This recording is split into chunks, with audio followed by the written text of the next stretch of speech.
green challenges in sustainable and responsible business. So we'll be speaking about how to do sustainable business during the pandemic of COVID-19 and how we could better cooperate. So why should we talk about this? I believe that we all can agree that the impact on people of what is happening simply cannot be denied.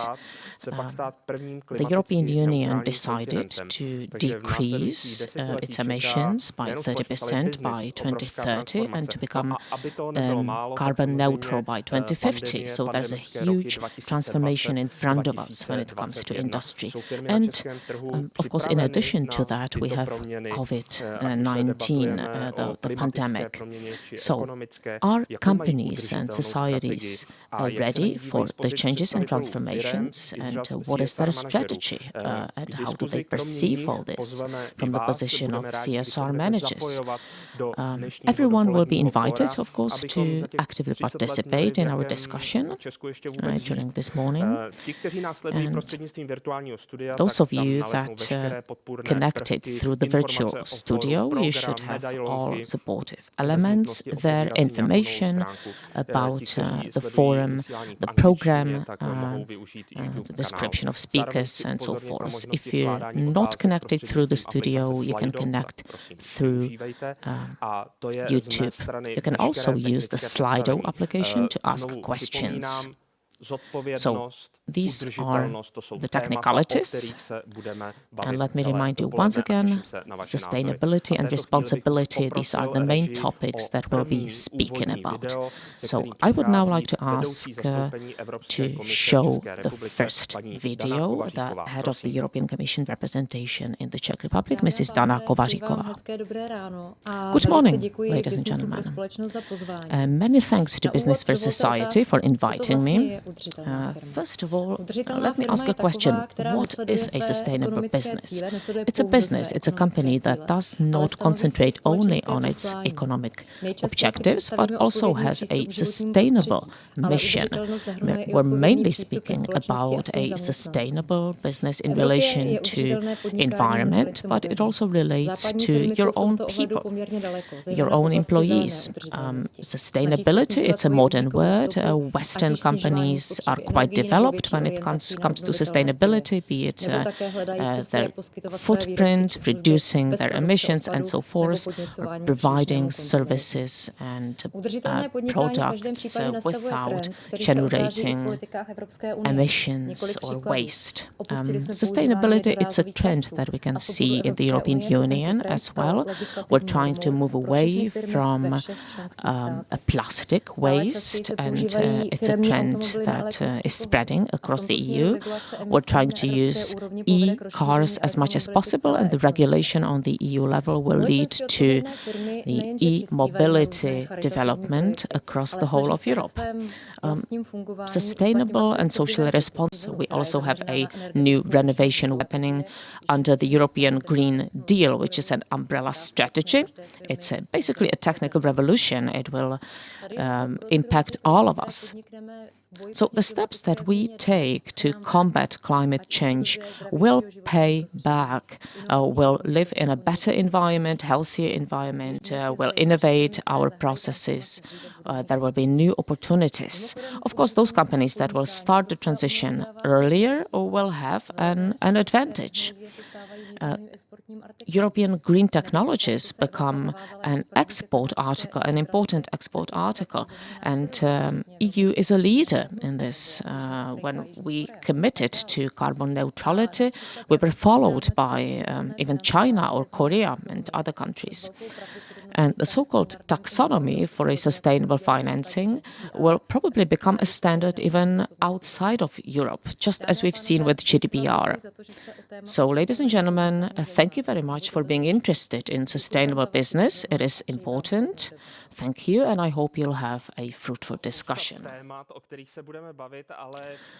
So, there are many topics that we'll talk about during today, but what about European companies? Let me give the floor to Stephen Kratz, a an executive director of CSR Europe, which is a European partner organization of Business for Society. CSR Europe is an alliance of more than 10,000 companies that focus on sustainable business. So, Mr. Kretz, the floor is yours.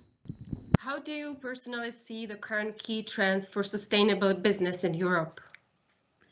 So, yeah, I think there are several trends at the same time playing, but of course the first one is, I would say, recovery and care.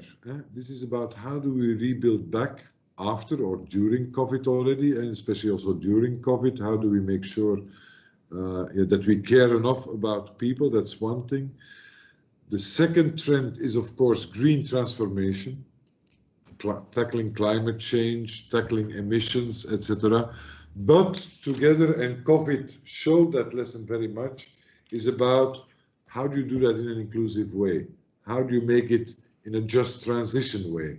How do you make sure that people do not get excluded because the jobs they are in are jobs in an older economy? How do you bring them to a new economy?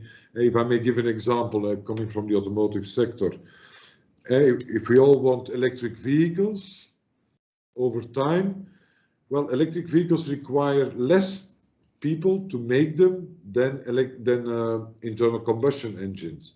How are we preparing already that the people who are now making internal combustion engines can do different things in 3, 5, 10 years? Because it will but are we preparing is one of the key. So the second trend is the green transformation, as I said, green transformation, but together with inclusion.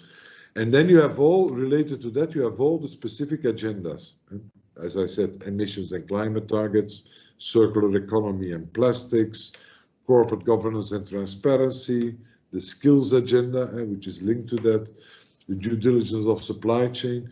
So there is, the trend is it became mainstream, and especially for Europe, it became a policy direction.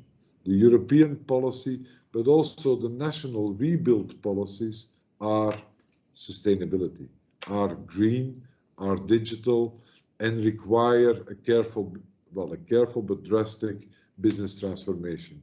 And how to do that in an inclusive way, I would think is a very challenge. It's a big challenge for companies to cope with that. Yeah, that's also about the cooperation. What role and significance do you see in cooperation among businesses, and also on the CSR Europe platform to achieve sustainable business models?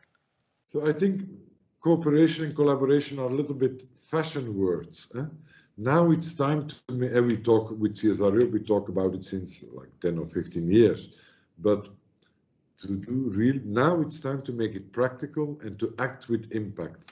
And we see also in our membership, which has large companies and mainly large multinationals, they start to understand as well that without practical collaboration, they cannot do by themselves. Let me give you an example. Again, I'm sorry, from the automotive sector.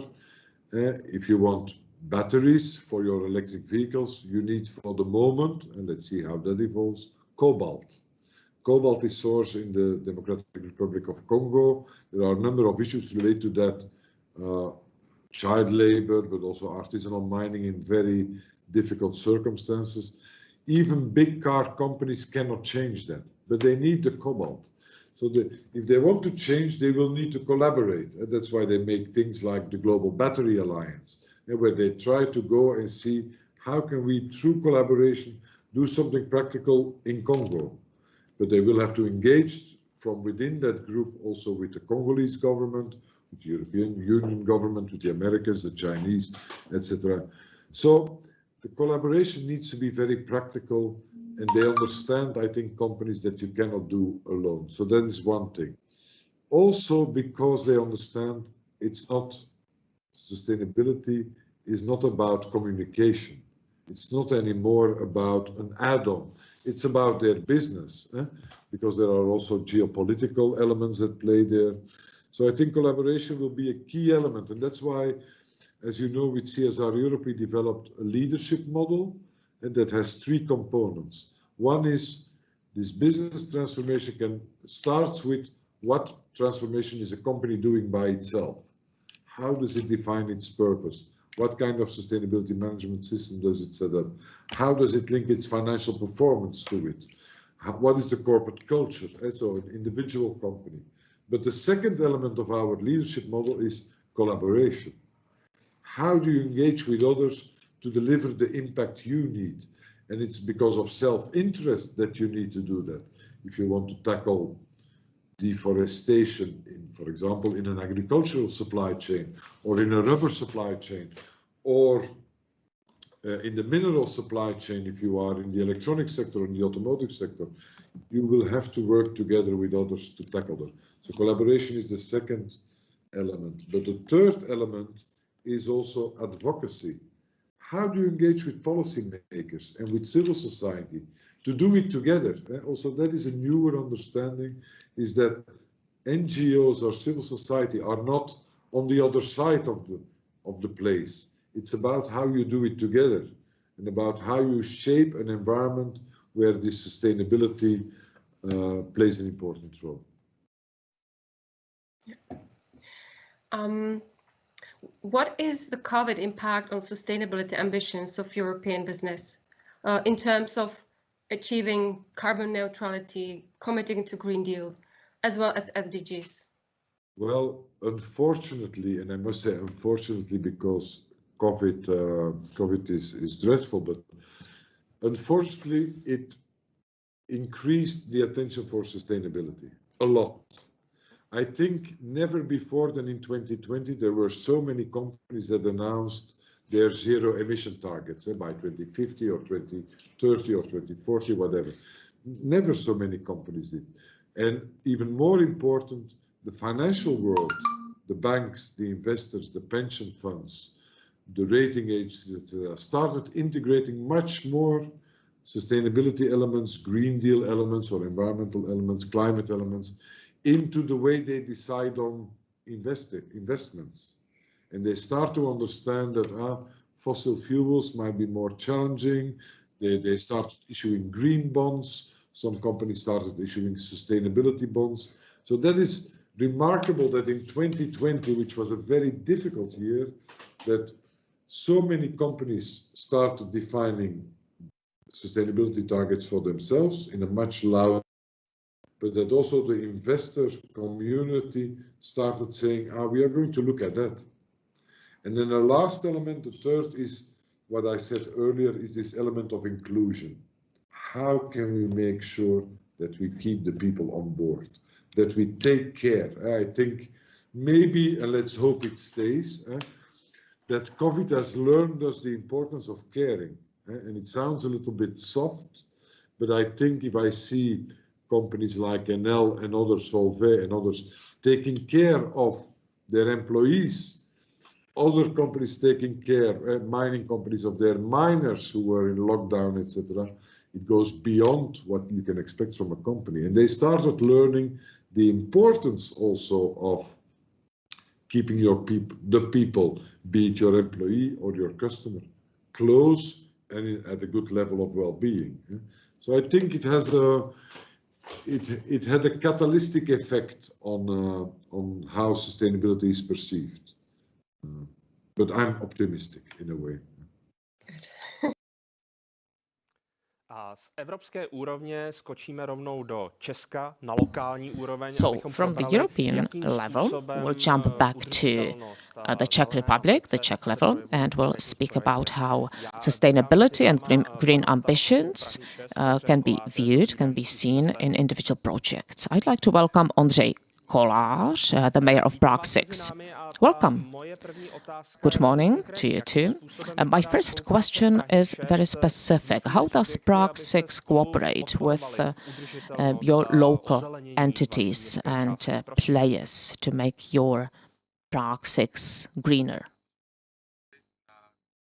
So let me split it into a number of topics. Well, first of all, we cooperate with the universities we have in Prague 6, be it the Czech Technical University, or in Prague Suchdol, we have the Czech Agricultural University. So we cooperate with them and we give them a chance for applied science, for applied research. For example, we provide locations for them, a piece of land, for example, to try out various projects, for example, smart city elements or green walls and so forth.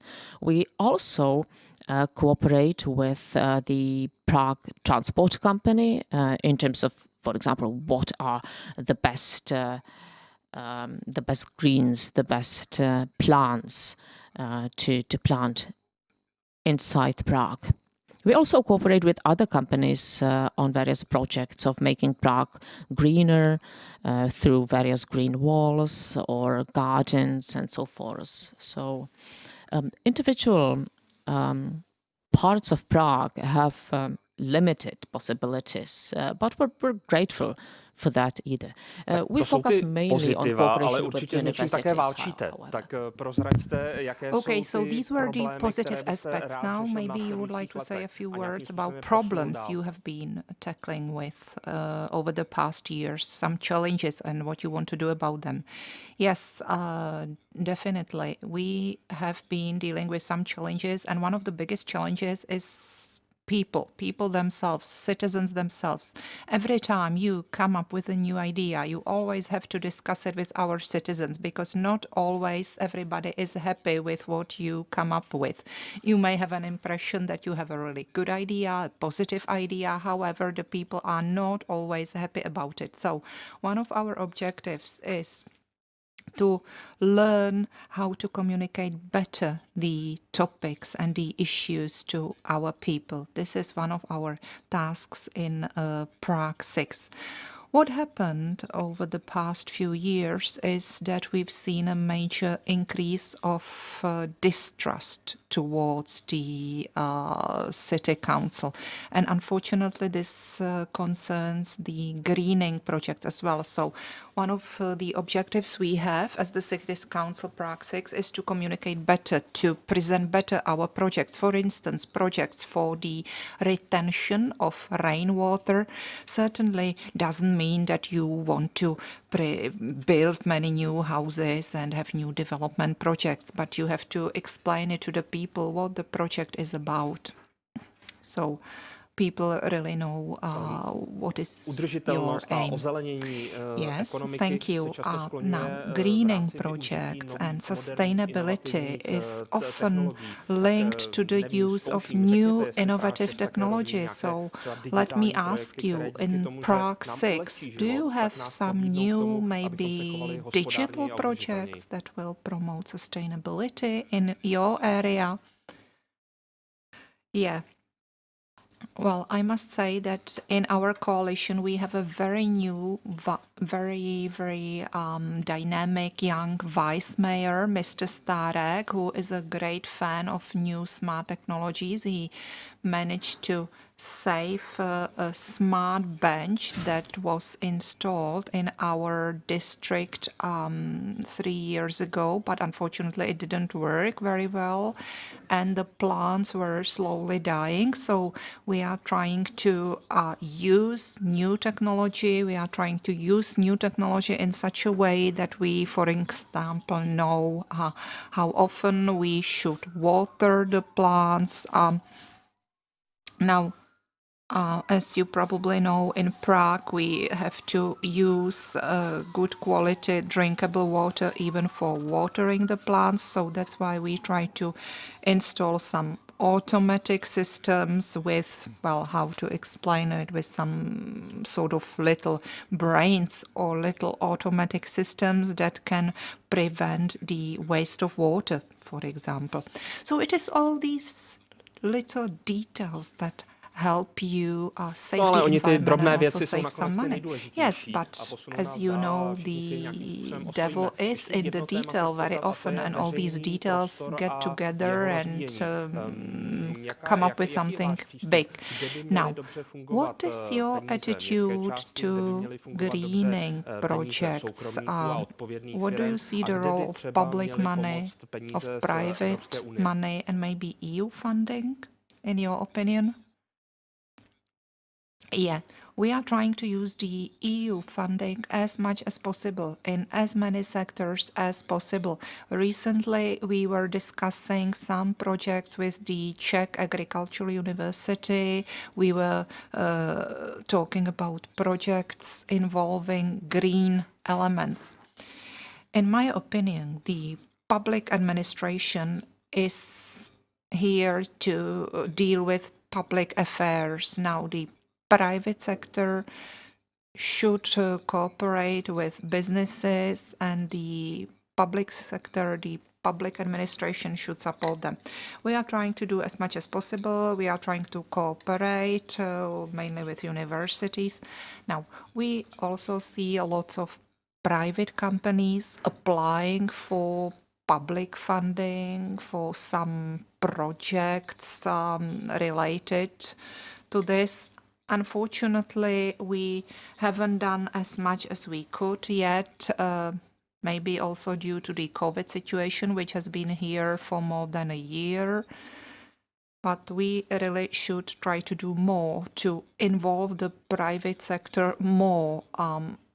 The Prague 6 district is one of the greenest districts in Prague.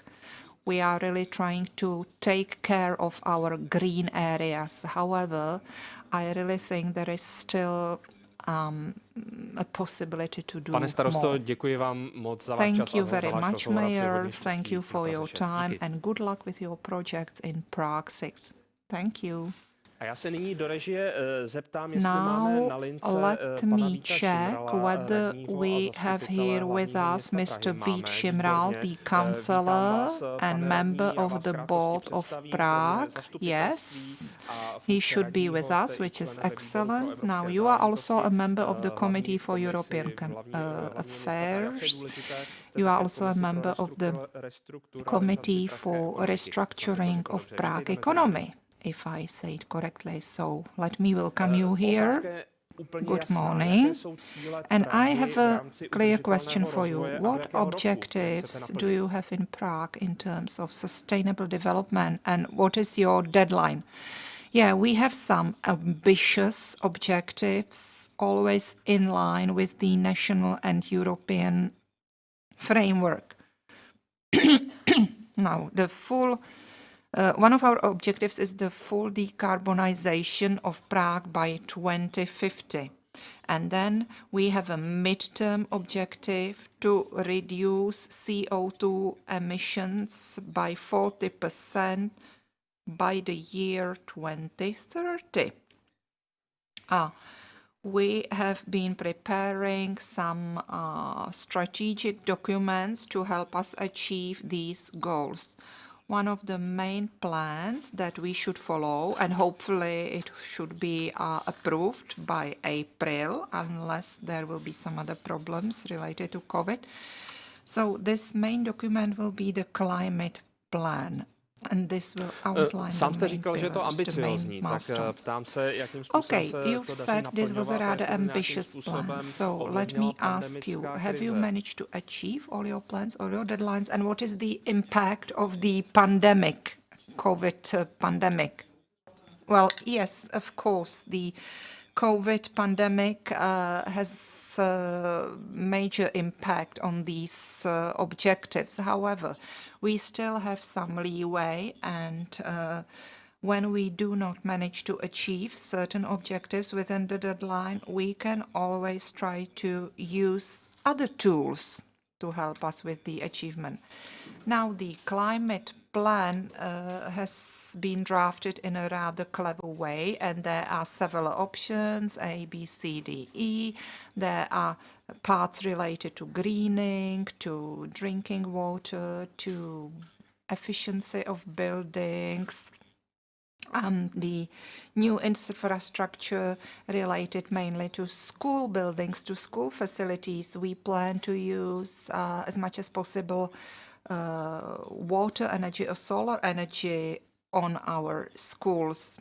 Then we have some other objectives related to recycling of waste, to reduce the production of waste as such. Another area is the area of transport. Here we aim to reduce the usage of fossil fuels. And the last but not least is the energy sector itself. Here we want to reduce CO2 emissions in all areas of the capital city. Now, of course, it may be interesting to discuss these individual areas in greater detail. However, now I would like to ask you about another thing that is being looked at the European level, and it is the sustainable public procurement, that is, public contracts in line with sustainability principles. Is this something that Prague has been involved in?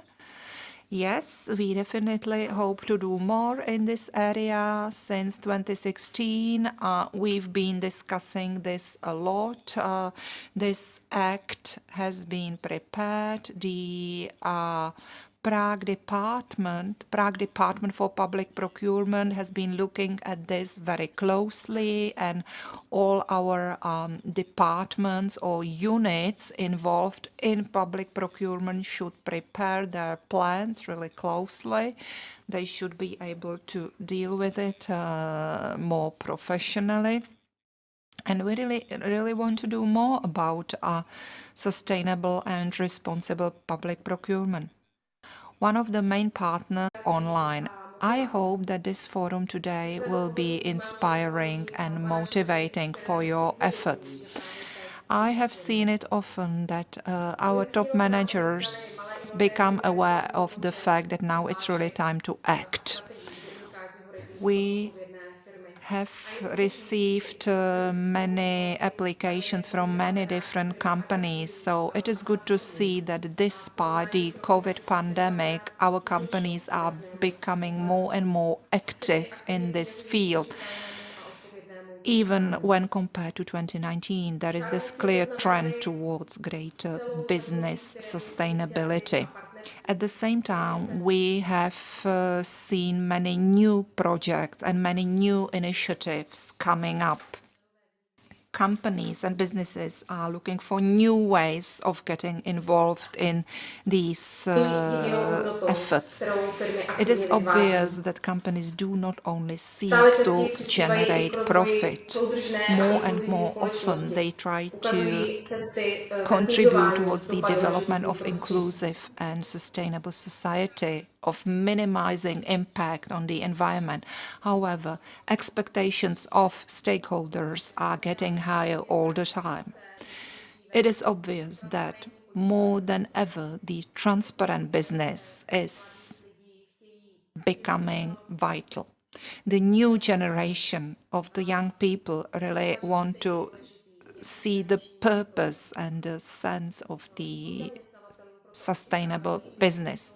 Therefore, this new generation of people expect to get other values from employers, values such as respect and responsible attitude to the society and to the environment. In this way, global challenges are reflected at the local level. And that is one of the reasons why this year we appeal at the companies to intensify their effort in sustainable development. And we summarized it in our call for 2030. The objectives are as follows. First, to actively implement SDGs of the United Nations. This should promote possibilities for sustainable development in the Czech Republic as well. Second, we want to use all the potential of Green Deal presented by the European Commission and to promote the transformation of the Czech economy, which should become more competitive and more responsible. Third, the corporate social business leadership. The fourth, responsible business and sustainability. And the fifth, we want to promote dialogue between businesses, between the private sector and public administration. Now, the call 2030 is targeted at top managers, but also at people from smaller companies. It is for those who want to improve the reputation of their company and who want to get actively involved in the transformation of our economy. Now, with regard to the autumn roundtable about Green Deal, we plan to organize the whole series of roundtables focusing on the promotion of these objectives. At the end of this event, you will get more information. So thank you very much for your attention and I wish you all the best. To byla výzva Daniely Němcové pro rok Now, this was an 2021 a já jenom připomínám, že vlastně ta appeal první výzva, kterou presented jsem počínal, by tak byla Mrs. už roku Daniela 2019. Němcová. Já možná nyní If I poprosím remember režii, correctly, jestli můžete this zobrazit initiative grafiku started firmám, back které in podepsaly výzvu 2019, v and roce maybe 2019. now we could see the 8 companies who signed up to this project back in 2018. It was at that time that many international businesses were joined also by their Czech counterparts. Some of them are here with us. It is, for example, Vodafone or E.ON. And more companies are joining them right now, which is good news because we want to see more stakeholders from the Czech Republic participating.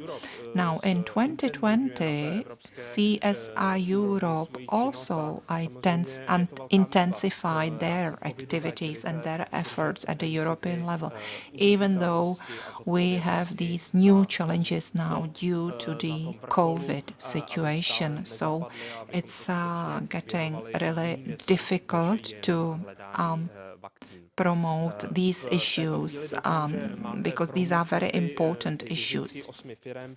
So I hope you have seen these 8 companies. We really would like to thank all these 8 pioneers very much. And now, ladies and gentlemen, we will move to the first section of our event. It is called the Active Leadership. At the beginning of this Active Leadership section, we will play a short video by Ursula von der Leyen, the chair of the European Commission. It is her greeting recorded in Davos, where she responded to Klaus Schwab, the president of the World Fórum. So let's The World Economic listen Forum is to once again asking the right questions with your initiative, Klaus, the Great Reset. We must learn from this crisis. We have to change the way we live and do business to be able to keep what we value and hold dear. If temperatures keep rising and nature keeps disappearing, we will see more natural disasters and zoonotic diseases. We have spoken a lot about the links between biodiversity loss and COVID. Now we must move to action. And to understand why, I want you to accompany me to a remote village in Guinea, just for a minute. There, a young boy playing next to a tree some years ago is thought to have been the first victim of one of the worst outbreaks of Ebola. A hollow tree had been infested by bats. The animals had been pushed towards the village because 80% of forests in the region had been destroyed. And we do not know exactly what happened there, but what we do know is that the boy became gravely ill and died a little later, as did his sister and his pregnant mother. And we do know just how tragic the repercussions were across Africa and the world.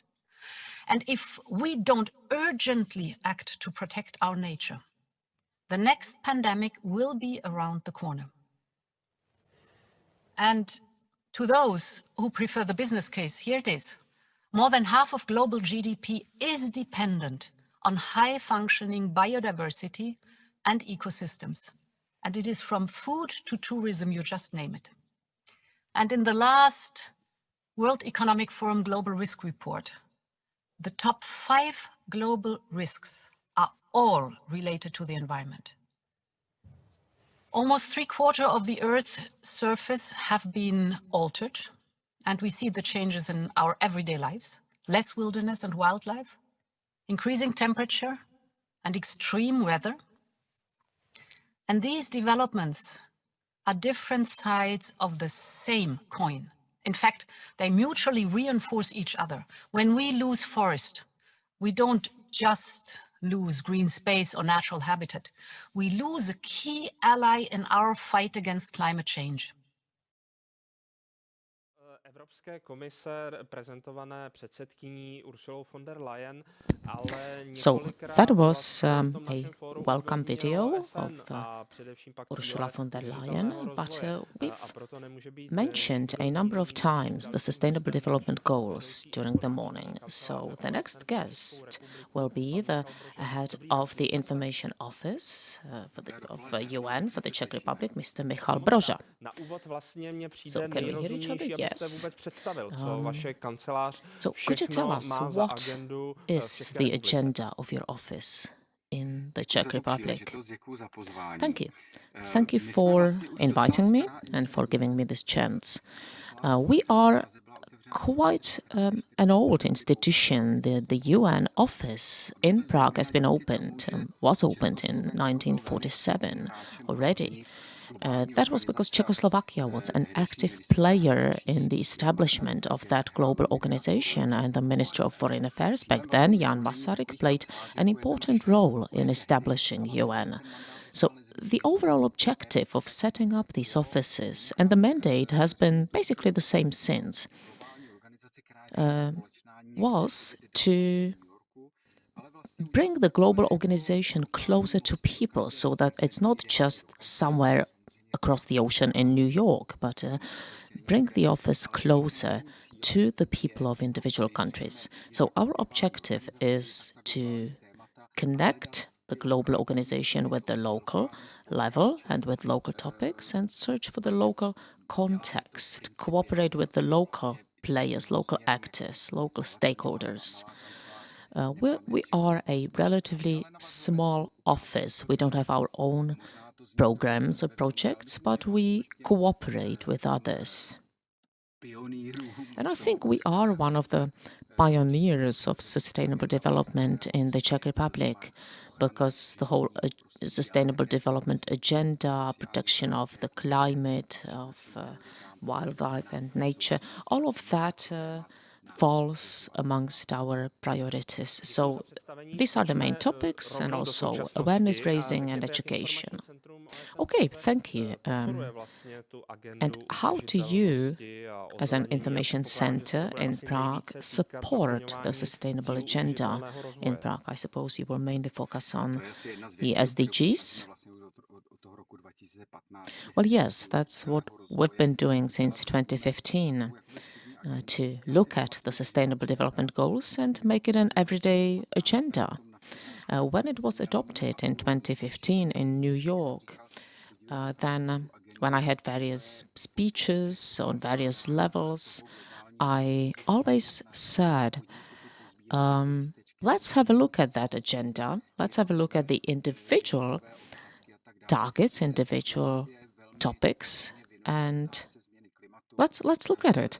We've been dealing with the climate change topic. We've been dealing with that for many years, but also energy transformation, phasing out coal, for example. Secretary General Guterres talked about that at a summit a few days ago. He mentioned specifically phasing out coal by 2030. And he placed an appeal on all of the countries involved to move away from coal as a fossil fuel by 2030. So our main agenda is to speak to various organizations, to talk to them about the global aspects, the global objectives. I believe that's what needs to be heard in the media. Well, when you said that we should leave some of the topics fall to the ground, so to say, get to the local level, of course, we should join forces on various levels. We shouldn't leave it only to the politicians on the highest level, but when you look at all the topics that you deal with, what should be the role of companies in this common effort?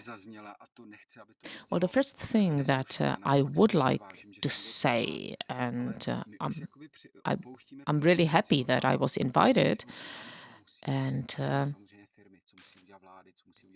I think that we need to change the way we talk. It is not about what should be done, speaking in a conditional sentence, but we started to say what we have to do, what needs to be done.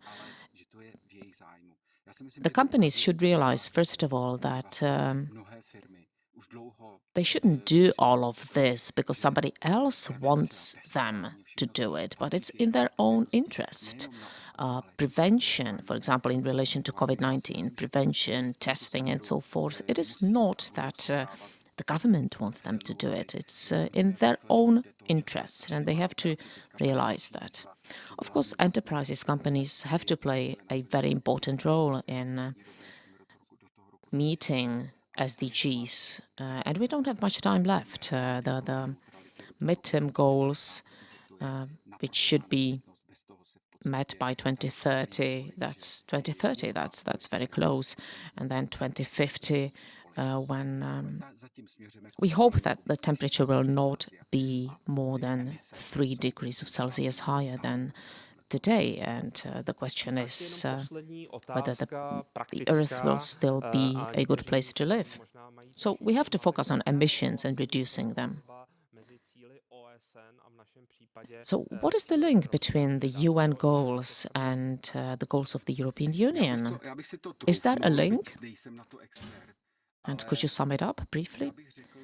Well, I'm not an expert on this, but still, I will try to comment on that. The European Green Deal. The European Green Deal, it's like the 10 commandments of sustainable development. And I think that they are very similar to the UN Sustainable Development Goals. Sustainability is not only about natural environment. There are also other issues like gender issues, equal opportunities, and so forth. And enterprises and companies should be leaders, and I think that they will be leaders also in the other issues. I think that the European Green Deal is very close to the Sustainable Development Goals, SDGs. Okay, thank you for explaining that, and I promise I will not speak in conditional sentences, but rather in imperative sentences, because time is running. We don't have much left. So thank you, Michal Broža, and I wish you all the best, and the same to your UN office in Prague. And now we should have Mr. Jan Kříž connecting to us, the Deputy Director for the EU funds at the Ministry of Environment. Okay, we can hear each other.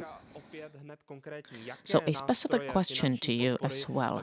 What financial support tools does your ministry have for small, medium, but also large companies in terms of helping the companies make the Czech Republic more green? Well, we have quite a few subsidy programs and tools. Some of them already running, some of them will start running soon. One of the newer tools is called a modernization fund. And this modernization fund focuses on decarbonization of industry, including large industries, large enterprises.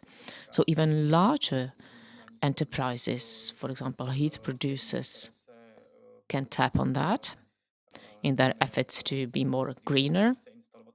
So, for example, companies that want to install higher input renewable energy sources, they can use this program. So it's a huge chance, not only for large companies, but also small and medium sized, but also it's targeting municipalities for the so-called communal sources of energy, community sources of energy. So since the beginning of April, they can use this program and invest with these subsidies into lowering emissions generated when producing heat and electricity.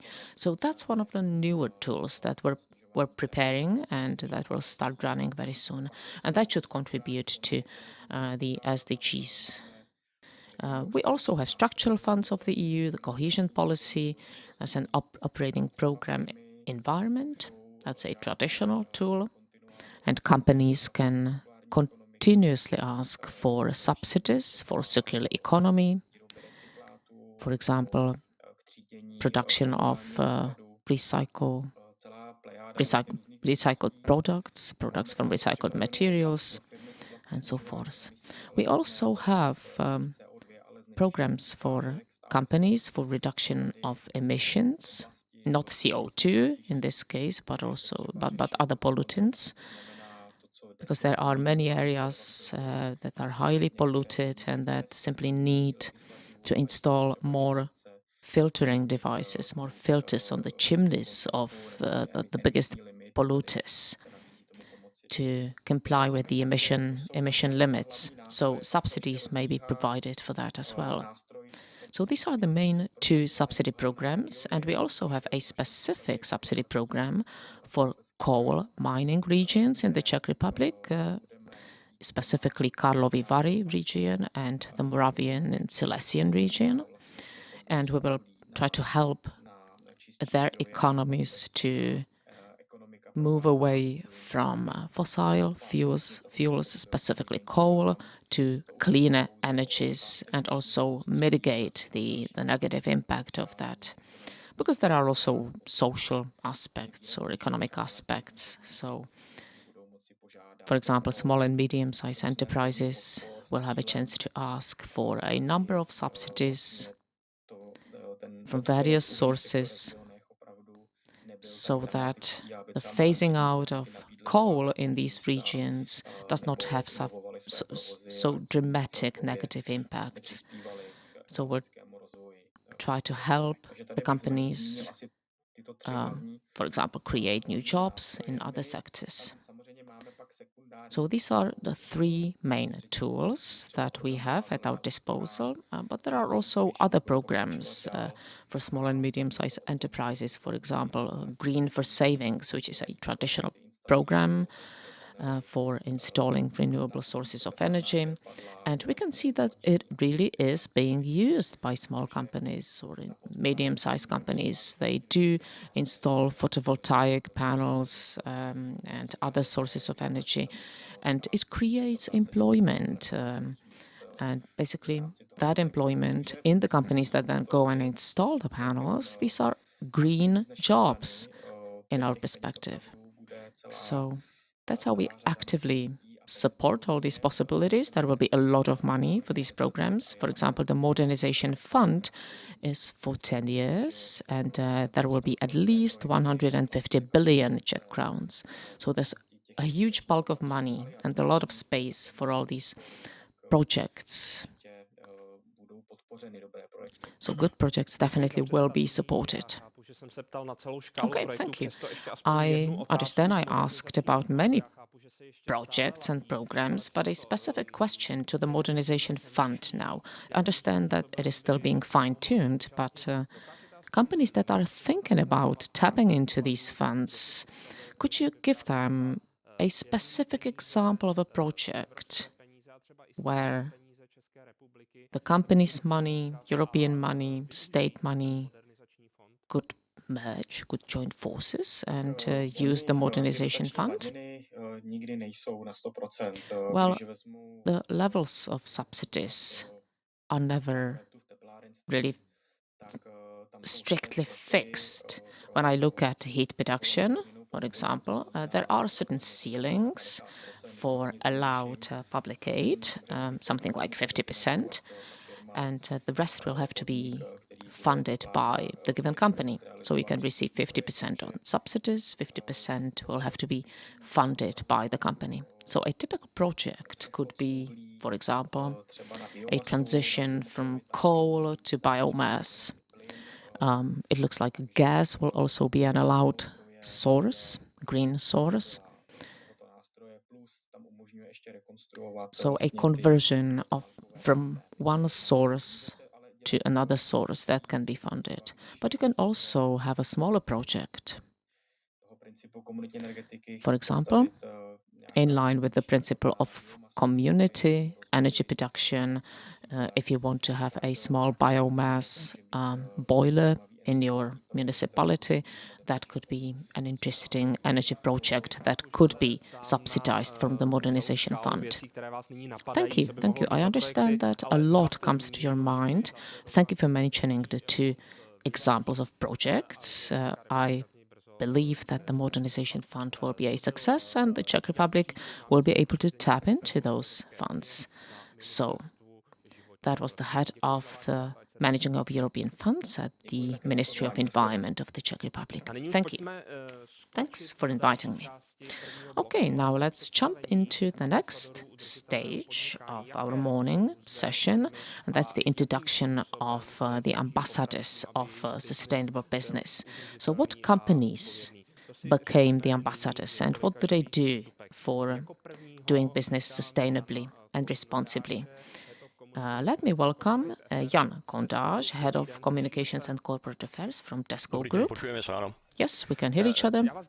Good morning. So, could you introduce your company and tell us what you do in 2021 to be active when it comes to sustainable and responsible business? Thank you. Thanks for giving me the floor. I'll try to be quick and briefly introduce our company. I suppose that all of you had a chance to visit our stores. Every week we have more than 1 million customers shopping in our stores. We are a part of Tesco Group, which is present in Great Britain, Ireland, Czech Republic, Slovakia, Hungary, and we're also quoted at the London Stock Exchange. We've been in the Czech Republic for over 25 years. We're celebrating 25 years in the Czech market this year, and it's an honor for us to provide high-quality services and products to our customers. We're also happy that our customers can shop in various or through various channels. We have 186 brick-and-mortar stores. We also have some 160 Žabka stores. That's a small format of shopping, and of course you can also shop online, which is becoming more and more common. We have over 10,000 employees, our colleagues in the Czech Republic, and we're a company with a very rich history, and we're very active when it comes to sustainable and responsible business. So that's as much as the introduction goes. So what does 2021 mean for us, and how are we trying to be active and to do sustainable and responsible business? Well, despite the COVID pandemic, we do our best to continue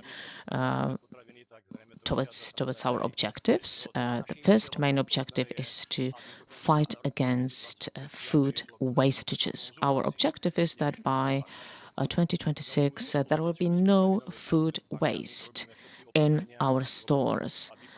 So we cooperate with the food banks, the so-called food banks, to make the whole process of stocking and selling food as effective and efficient as possible.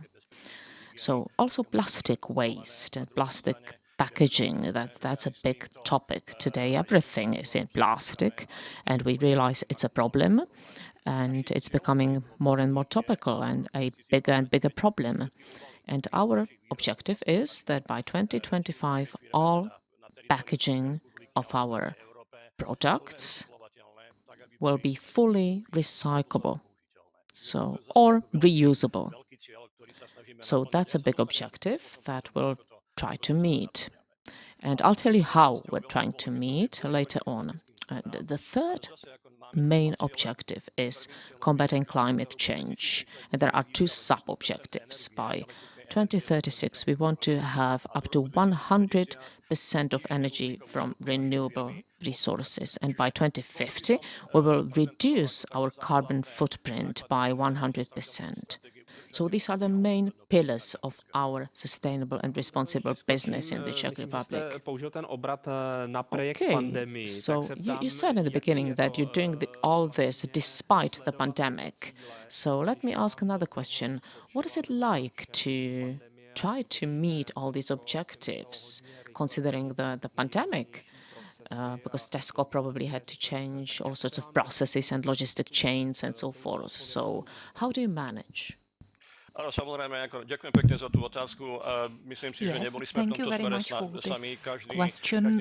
I think this was not only us who had this problem, it was something which affected all retailers, and we had to change lots of things. We had to significantly change some of our processes, some of our procedures to ensure sufficient food supply to all citizens. This was a major challenge. It is still a major challenge because the pandemic is still very dynamic and it's still underway. But we believe that the corporate social responsibility is absolutely vital. It is an integral part of our strategy, and we have agreed on this among the whole management of our company. We said it very clearly at the very beginning of the pandemic that we do not want to change this direction. We want to continue our efforts despite the COVID situation. Thank you very much. These are very positive words, and we are really happy to hear you continue to be one of our ambassadors of responsible business. And now I hope that we have here with us Mrs. Zuzana Hola, who is the head of corporate communication and sustainable business in Vodafone. Good morning. I'm really happy to be here with you today. Okay, so we've heard important information from your colleagues in the retail industry, and now we would like to hear from you from the communication sector. Can you tell us something about the situation in Vodafone? Do you manage to keep this trend of corporate social responsibility? Well, I'm happy to say that Vodafone is still very active in this area. I could even say more than ever.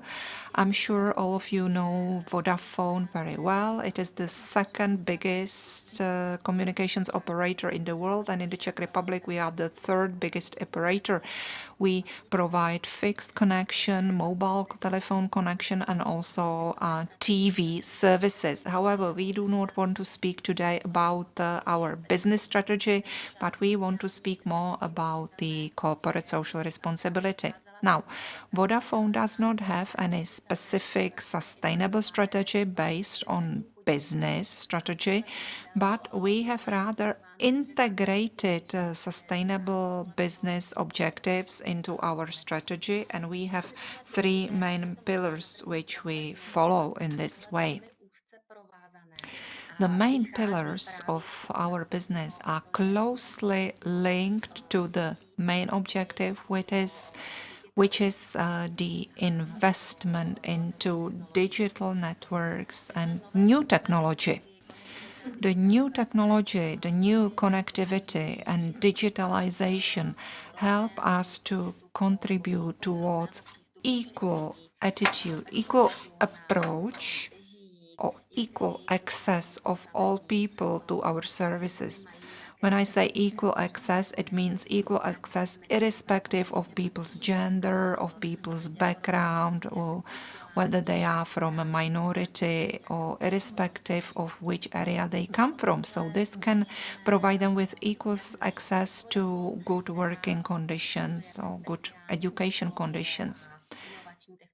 Vodafone tries to support new projects, innovative technologies that try to improve the lives of people also from disadvantaged groups. And we try to support technologies with a positive impact on people's lives.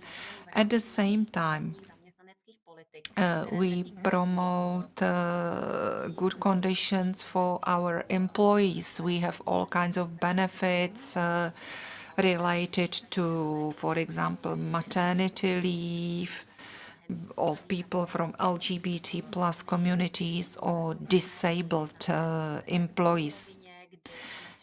We try to promote the same objectives at the external level. We are members of various platforms that promote equal access of diverse groups to, that is, equal access to work or education. Yes, sorry to interrupt you, but I would like to ask you about recent developments in your company. I'm sure in your business practices you have to further develop these digitalization services, because many people are completely dependent on these online services, on accessibility of these services, not only in Prague and these surroundings, but in the whole Czech Republic. Yes, absolutely. This is the major task that we follow, and we have been following this more than ever in the past year. During the COVID pandemic, we've been trying to reinforce our accessibility. We've been trying to improve our accessibility not only in remote areas, but in all areas in general. We've been trying to increase the speed of our connections. We were trying to speed up digitalization procedures. We've been sending all kinds of information text messages provided by the various important applications. As to the individual people, as you've mentioned, the digital technology is absolutely vital to people's lives these days. It has become more and more important to improve online education, not only for schools where we've been cooperating with city councils, but we've been also cooperating with individual schools. We've been trying to help them by providing modems, by providing enhanced connections. We have been involved in projects such as providing laptops or notebooks to families from disadvantaged background. And this is something we want to enhance even more in 2021. We don't want to only improve our business in this way, but also to promote education for the children and also for the elderly, because for the elderly people it's more important than ever as well. Thank you very much, and I wish you all the best. I wish you the success, because it's not only important for you, but it's also important for us. We are more dependent on your services than ever, so we hope you have the success, and we hope you will promote corporate social responsibility further. Thank you. Thank you very much for the invitation, and I wish you a successful event today. Okay. The last but not least, we will we will speak to another guest, Mrs. Radka Marková from Orlen Unipetrol, who is the project manager for CSR. Good morning. Hello. So we've heard presentations from the retail industry, from the telecommunications sector, and now we have yet another sector. Let me ask you about the year 2021, what it means to you, and what about the corporate social responsibility. Thank you. Thank you very much. First of all, before I say a few words about the corporate social responsibility, I would like to make a brief summary of Orlen Unipetrol. We process the oil. We use it to manufacture fuel, fertilizers, oils, and other products. We are a big employer. We employ 4,800 people. our people work in 5 production facilities, be it the oil refineries in Litvínov, then in Pardubice, and also in the company Spolana Neratovice. At the same time, we have 2 research institutes. One is situated in Brno, the other one is located in Litvínov. Our mission is not only to develop the innovative processing of oil, but at the same time we try to come up with new technological procedures. We try to promote corporate social responsibility in our business. We focus on 4 main areas. One is training and education, support to local communities, protection of the environment, and taking care of our employees. In 2021, what we want to do in terms of corporate social responsibility. Let me mention one project or one strategy which we follow, and it is the hydrogen technology applied in the automotive industry. This year, we plan to open the first publicly accessible hydrogen fuel stations. Hydrogen is a new generation fuel which does not generate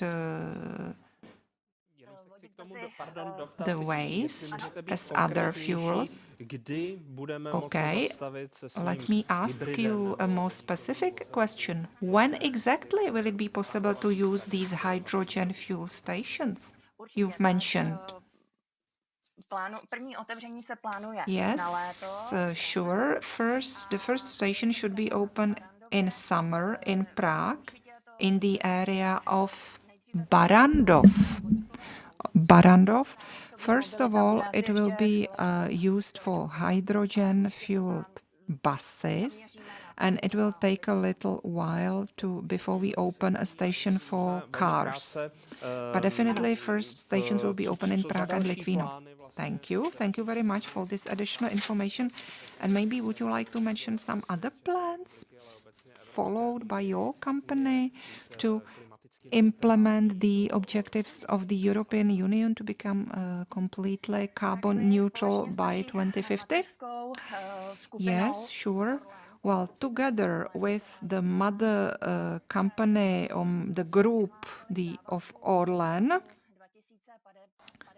we also approved this target to achieve carbon neutrality by 2050.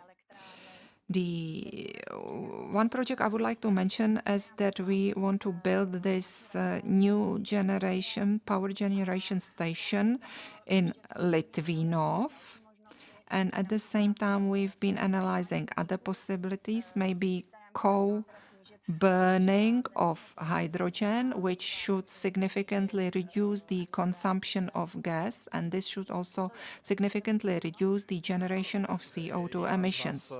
Yes, thank you very much. Now, again, speaking here as a driver, let me ask you, what can I use as a fuel into my car in the future years? Yes, definitely. That's a very good question, and thank you very much for this question.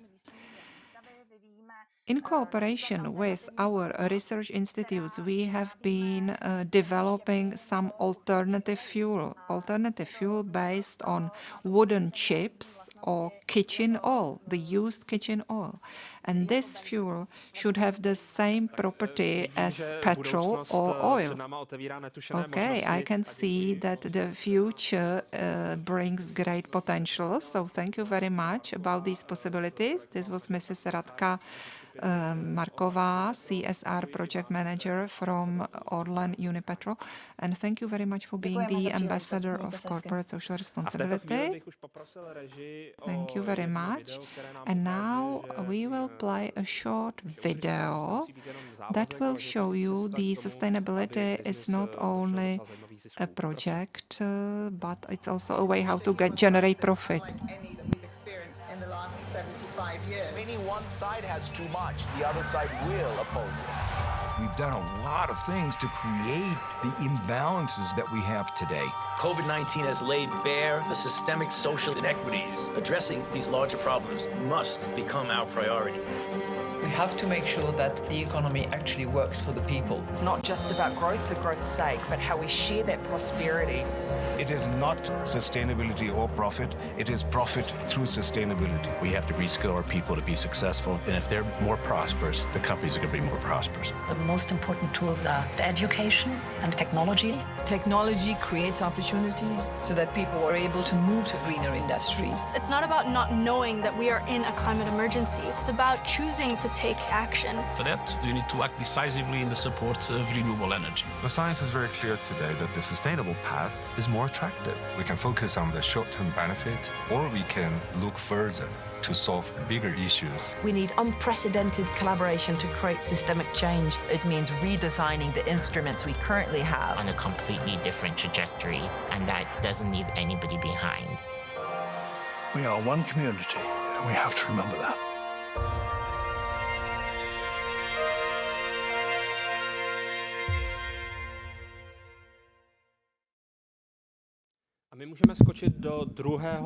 Thank you. And now I would like to open the second section of this forum, which will be the first panel discussion of CEOs. And I am very much looking forward to this. But before we proceed with the discussion, I would like to give the floor to Stefan Kretz, the Executive Director of CSR Europe. Challenge for corporates that made a commitment to reach CO2 neutrality by 2030? The biggest challenge, I think, is outside of their companies. Inside they can manage and change by themselves. And of course, an important element is the most challenging inside is the choices they make in terms of production processes and products, etc. But I think outside of the company, how they deal with zero carbon from their suppliers, but also on how they go to the customer and what the use phase of the product. So those are the big, which they cannot control fully. And for that, again, you will need that collaboration. So there, I think, lies the biggest challenge is outside of, first of all, once you defined a target inside, you have to start managing. That's what companies do. If they have a target, they will start manage towards that. But then it's to get the rest on board. The suppliers, deeper in the supply chain, the customer, the end user, etc. So there, I think, lies the biggest challenge. And that requires, I think, and that's another element in our leadership model in CSR Europe, is leadership is one element, what I explained earlier. The other element is engagement. How do you engage outside of the borders of your company? Of course, it's important to engage inside towards your employees and your resources, etc. But how do you engage outside? Not only towards the communities, etc. around, but with your suppliers, with your customers. Do you have a model for that? And we see maybe too much companies consider themselves as a closed setting. But if we want to tackle the issues, we will need that engagement element as well to obtain the leadership we need for that. Yeah. And if I can have a last question, what would you advise to CEOs in terms of post-pandemic sustainable development? Yeah, integrate. That would be my advice, meaning take it seriously. There is the business opportunity of it. Your customers will ask for it. The legislation is moving in that direction. So integrate inside the way you take, and the first thing would be in your financial decision making. Start there. Where is it in the financial decision making? Be it a project, a new project for building a new plant, for example, an investment in a certain R&D direction, in even the contracts with suppliers or in, make sure there is always a sustainability screen in it that both covers environmental impacts and societal or social impacts. If you integrate that, if you manage to do that, then the rest will follow. And so the CFO, the Chief Financial Officer, the CEO has to set the purpose and the direction. But it's the Chief Financial Officer who will be the key in how far they get on sustainability with and inside their company, I would think. Thank you. Thank you for your answers. We do appreciate it very much. Thank you. And now we have to switch into English, and it's a great pleasure for me that I can start the panel with CEOs and still, of course, talk about sustainability and responsibility in their business. And I'm really looking for this debate. First of all, I would like to introduce our speakers. It's Jitka Haubová, board member from Komerční banka. Jan Hutchins, Group Corporate Responsibility Director from Tesco Group. Good morning. Good morning.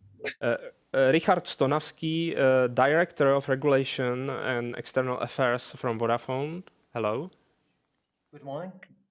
Sol Cabo, Market Director, Czech Republic and Slovakia, Velux Company. Hello. Hello, good morning. Martin Záklasník, CEO and Chairman of the Board from E.ON. Hello. Good morning. Perfect. And Tomáš Viatrak, General Director, Orlen Unipetrol. Hello to you. Good morning. Nice to see you.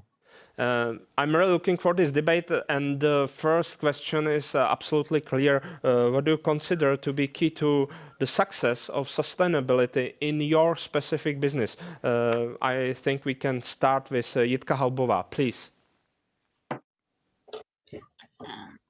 Good morning, once more again. Do you hear me? Yeah, it's perfect, please. So thank you for the introduction. I would like to introduce also Komerční banka. We are a member of the French international group Société Générale, and we rank among the leading banking institutions in the Czech Republic. Every fifth Czech citizen and company are our clients, and we are, of course, happy for that. And despite COVID crisis, KB maintains a robust capital base with total capital adequacy 22.3%, and financial performance remains resilient despite major economic decline caused by the pandemic. And back to your questions, there are two main, let's say, elements internally. If we want to succeed and succeed big, desire and motivation are the key elements to make that happen. Unfortunately, for the most Czech people, my colleagues and also our clients, the climate change still seems like a fairly abstract problem, something that's happened far away to polar bears, or something that won't really happen until the distant future. So company leaders, we also in Komerční banka have to be able to explain that sustainability is not sham, it's not buzzword trend, it is also not charitable donations and environmental management activities only, or distraction from increasing profit. So we have to be able to deliver targeted and local instead of global messages to our audience. We love it. And externally, there are two main elements that must happen. First of all, the achievement of an interim greenhouse gases EU reduction target of 40% by 2030 would require around 260 billion euro of additional investment a year, according to expert estimates. And therefore, European Commission is ready to invest an enormous amount of money in order to mobilize finance for sustainable growth. The expectation is 1 trillion euro. It is not mistake, it is thousands of billions. And the second point is that EU created new regulatory framework which will become effective during this year and will be obligatory for banks, for us. So money and regulation. So finally, I'm convinced that banks will play an irreplaceable role, and we play it. Thank you. You mentioned many things, but I would like to underline the thing that for many people it's still abstract things, and it's necessary to do it in concrete things and to deliver it to all of us. Thank you for your introductory word, and now I would like to invite Jan Hutchings from Tesco Group to all audience. We know something from Jan Kondraš from Tesco Group, speaker a few minutes ago, but I would like to add your point of view. What is sustainable in the business of Tesco Group in these and next years, please? Well, I think the colleague before us from CSR Europe was exactly right when he described what good practice looks like. It's about targeting material issues, so issues where you can make the biggest difference on them. It's about measuring your approach towards those targets, and it's about acting and engaging. And in a business like ours, with such a broad range of interests, from diversity and inclusion through to animal welfare, packaging, food safety, emissions, renewables, and so on, it really is important to target. And I think that target, measure, act approach is key to success. Jan very briefly mentioned some of the work that we've done on food waste, which I think is a good example of how we've tried to make an abstract idea, the impact of food on the environment, including the climate, relevant for colleagues across the Tesco business. So we've set targets, Jan mentioned them. We want zero food that's fit for human consumption to be wasted at Tesco. We've been measuring our progress towards that now for 4 years, and we publish on our websites, including in the Czech Republic, our data that shows the progress towards that. We then build that into plans for all of our business units. So colleagues in every store in the Czech Republic have a role to play, whether it's donating surplus food to food banks at the end of the day, or rotating the product so that they sell before their best before dates. But then that engagement point is really important. These are all big issues that we're dealing with, much bigger than any single company. So beyond just engaging colleagues, you do indeed need to engage your suppliers and your customers. So 5 of our suppliers now supplying into the Czech Republic publish their food waste data and are working with us to try and reduce it along the chain. That will be 22 suppliers by the end of next year. And customers, we're just reaching the stage now where we're able to start to talk about customers. And I'll stop for now, but I think there's something interesting in customers' views around the role of businesses in relation to them on sustainability issues. Thank you, and thank you that you mentioned the importance of cooperation, because it's really a really big issue, and it's not possible to do it just in one local store. Thank you very much. Now, Richard Stonavsky, what is the sustainability for Vodafone Group, please? Thank you. And I will probably use words which you have heard today many times. It's integration, it's buy-in or engagement, and it's leadership. Zuzana from Vodafone earlier mentioned something which surprises many. We actually do not have a CSR strategy. We do not have a sustainability strategy. We have just one single strategy, which reflects not only the business, but also our role in the society. And our strategy, overall strategy, we rather call it a purpose, is built on 3 pillars: on digital society, on inclusion for all, and planet. And this integration allows us to engage everyone in the company and not only on the company, but also our customers and also our suppliers. Last year, for example, we introduced a new supplier schemes where 20% of the criteria when assessing a supplier or a proposal for a supplier is a sustainable set of sustainable or sustainability conditions. So we are looking at the environmental policy of this supplier. We are looking at the way how the supplier treats their employees, and we look at their inclusion and diversity targets. And this is really important because we feel there's a role of our business to spread around the message that sustainability should be really part of our business and of our future. And last but not least, what I need to say is we are seeing more and more often that sustainability and purpose is not a question which should be dealt with internally only. We have questions from our employees. It's very important to them. It's an integral part of our employee brand proposition. So we want people to choose Vodafone because we are strong in our sustainability targets. It's important for our stakeholders. It's important for our customers. And last but not least, it's important for our shareholders.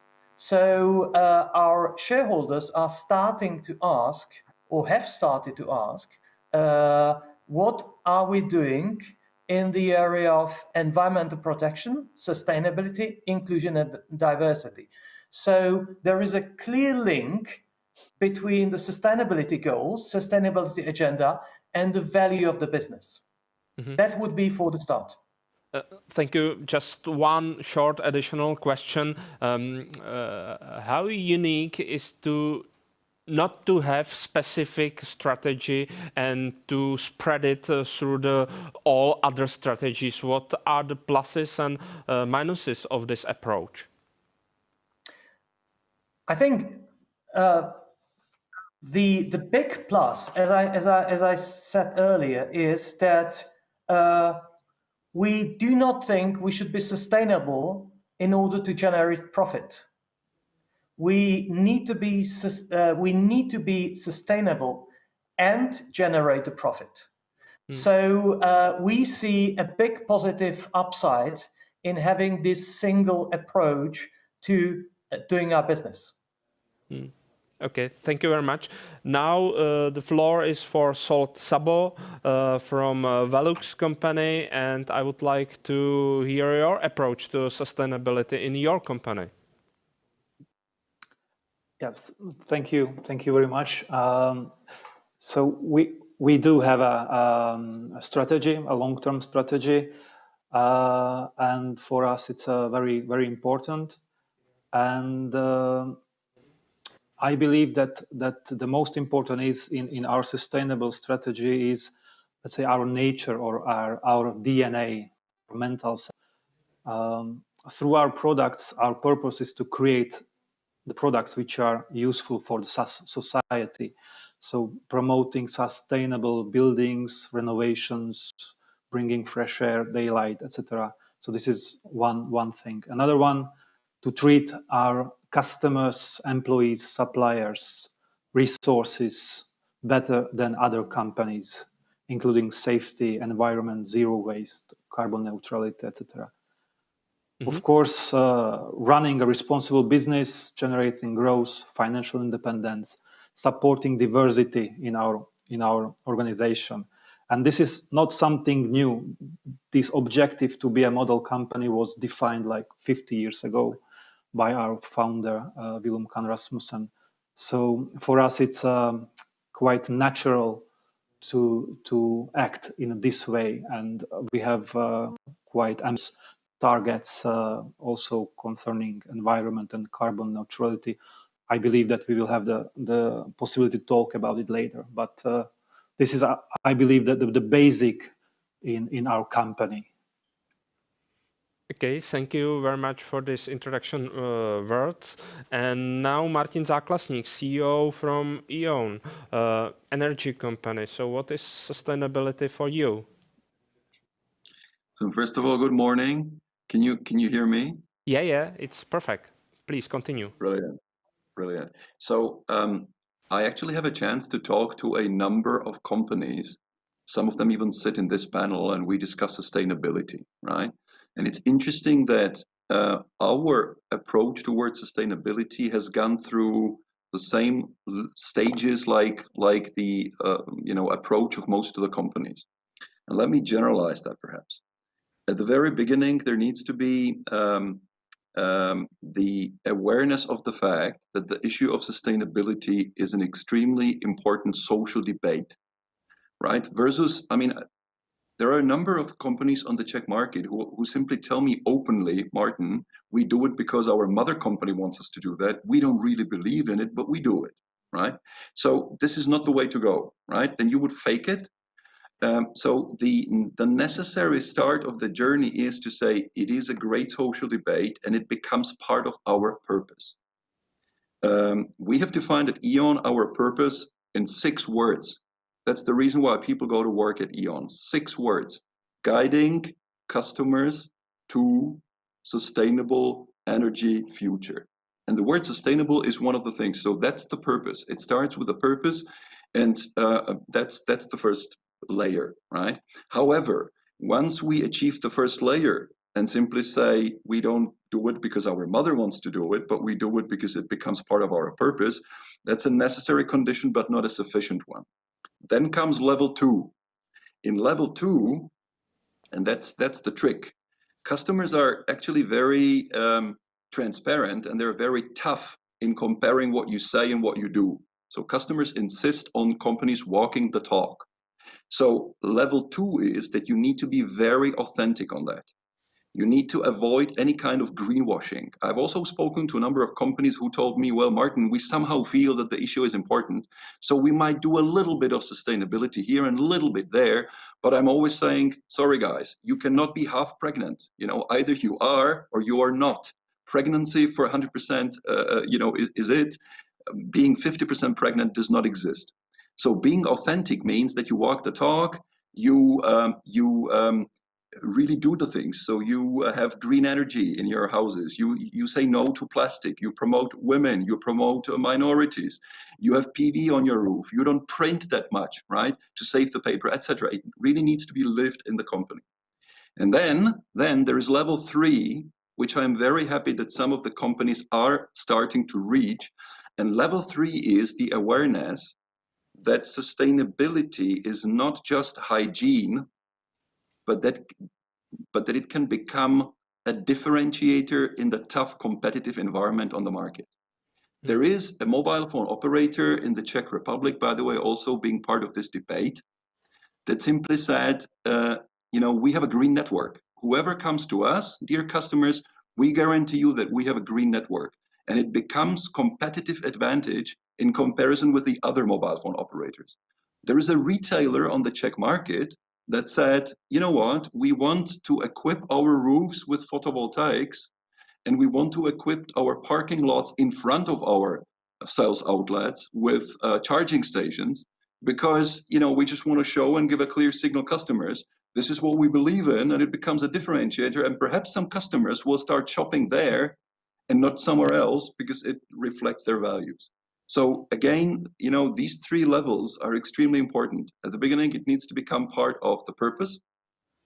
So it really needs to be understood and treated as a very important thing. Second, it needs to be authentic. The companies really seriously need to walk the talk and convince their employees and customers that they do so. And number 3, and not many companies are realizing that so far, it can become source of competitive advantage on the market. I hope it was a little helpful. Yeah, thank you very much. I think we can copy paste it and to push it into the old textbooks, because I think it's very clear and it's very clever how you can think about this issue in your company. And just one big thanks that you mentioned somehow very painful debate that the commitment to sustainability, sometimes it's not a commitment of the Czech company, but it's just a wish of the mother company, and sometimes it's really hard to combine it. But I think the regulation is more and more stricter, so I think it's necessary to have it as an integral part of commitment of all companies in the Czech Republic. And the last point of view on the sustainability is point of view of Tomáš Větrak, General Director of the Orlen Group, Unipetrol Group. So please share with us your opinion. Thank you very much. At the beginning, I want to say that maybe our production business sounds slightly like the dirty business, but generally we got the green mindset that is represented not only by my green tie today, but also and even mostly by our everyday actions and long-term goals. And of course, we are not only supported and forced to have this green mindset by our mother company, but I really believe all of our employees here, everyone, every day, share the same vision, and this is something very, very important for us. And this sustainability approach topic is rather broad for us. I would say I will try to divide it in like two areas. First is like what I see as very, very important, maybe even like the most important thing regarding promoting this sustainable development in the company is like having the clear vision and long-term priorities. This is definitely like for me like the key driver to do any long-term change. Yeah? So pandemic definitely had like huge impact on our current performance, because we are also the fuel producers, so people are not driving, and that's obvious, like our financial results are worse due to that. But we are trying to look not only now from the perspective of 2020 or 2021, we trying to see the long-term approach, to see the 20, 30 years time horizon. And this is really important and also interesting, because like our like current performance worsened due to the COVID situation, but we still managed to keep like the record high investment, mainly in long-term project that will reduce pollution and improve our like green side of our activities. And the transformation of this energy sector we are in definitely is the most significant ongoing global change right now. And is it easier for us not to change anything? Yes, of course, it will be easier to keep the status quo. But do we believe that we can also find our like business niche in green world? Yes, of course, we believe, and we are working every day to do it. It's long-term process, as I said. I see it as 30 years process, maybe even longer. Our goal officially submitted is like 2050 to have carbon neutrality. It's very ambitious goal, and we got like milestones. So first bigger milestones come 2030, when we expect to reduce our pollutions a lot and be much more friendly. Of course, it costs, and we need to remember that we should like treat these long-term goals in a way to protect the jobs and keep the competitiveness. Yeah, because it can't be like that. Europe will go forward, will be green, will be environment friendly, and all the other continents will stay where they are. It will not help us to build like long-term competitiveness, and our companies will we'll lose the market. So it's very important to keep this like worldwide approach and trying like to build like the society around this long-term goal. But this long-term goal is definitely something like the most important to set it, not to defend the current position, but set like ambitious goal and trying to reach them. So this is like the key factor. Then I believe we should like focus on communication, and we are trying to do it to world around us, but also to our employees to build their involvement. And we are trying to build employees' involvement like organizing like ongoing daily, monthly, weekly CSR activities. Yeah, so it's nothing like comparable to the key goal that building our long-term sustainability to the world, but it's the small things helping us to be every day on the same platform, on the same level that we are every single day closer to being like green, sustainable, and responsible company. And this, I will not go into the details maybe now, but just to mention like 4 pillars we are trying to address by these everyday actions. That's education, local support for local communities we are operating, environment, and everything around our employees. So I'm sorry, I would like to interrupt you now. I think we can discuss it later. And thank you for this introduction of your company.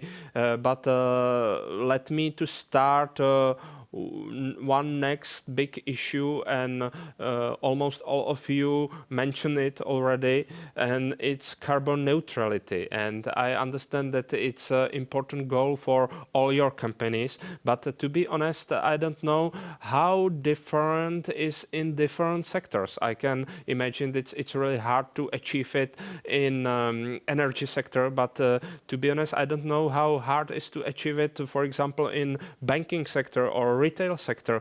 We have here a director from Tesco Group, Jan Hutchins. So I would like to ask you if it's hard to achieve it during the pandemic crisis. And I can imagine that, for example, packaging is much higher than you expected at the beginning of the last year. So how hard is to have a focus on carbon neutrality in your company? Yeah, it's an interesting point from the point of view of a food business and the food sector. It's a real challenge. So by 2030, almost 30% of global emissions will be associated with the production, transport, sale, and disposal of food. And that's increasing largely because of the great job that is being done in other sectors, some of them on the call, the energy sector, the transport sector, and so on, improving their carbon position. I think it's interesting. So we, like most of the companies on the call, we've been working on the issue for a long while. We have science-based targets that aim to help us achieve both zero carbon by 2050, but also be net zero by 2035. And as part of that process, we regularly map and understand our value chain and where emissions occur. And it isn't where you would expect. If you look at Tesco's total value chain emissions, 61% of emissions associated with what we do come from agricultural production. It's largely methane from cows that are used in dairy and in the meat industries, and all of the kind of support and the infrastructure that goes around that. When it comes to our operations, about 14% of our total value chain emissions come from it. And by far the largest part, almost 70% of that is electricity from the grid. So switching to renewables by 2030, we want to be 100% renewable by 2030, is a key way that we will reduce operational emissions. You asked specifically about packaging. Packaging represents about 7% of total emissions, and it's a difficult one. There are lots of trade-offs with packaging. Absolutely, we want to reduce packaging. I think equally as importantly, we want to make sure that it can be recycled. And there's a big job to do across the food sector to make sure that the materials are used are easy to recycle, and then in conjunction with the waste industry to make sure that that material, when it's collected, is genuinely recycled and reused. There has been an increase in some packaging over the past 12 months as a result of customers' concerns about public health, which you would understand. So customers are less keen today to buy loose product than they were 12 months ago. We think that will pass as we come out of the pandemic, so we don't think that will be a long-term trend. But I think it's important. I mean, I'll maybe pause. I think what we've seen during the pandemic actually has been an acceleration of a number of trends in this area that were already there before the pandemic, but absolutely have become more important today, and we think will remain with us once we start to come out of the pandemic.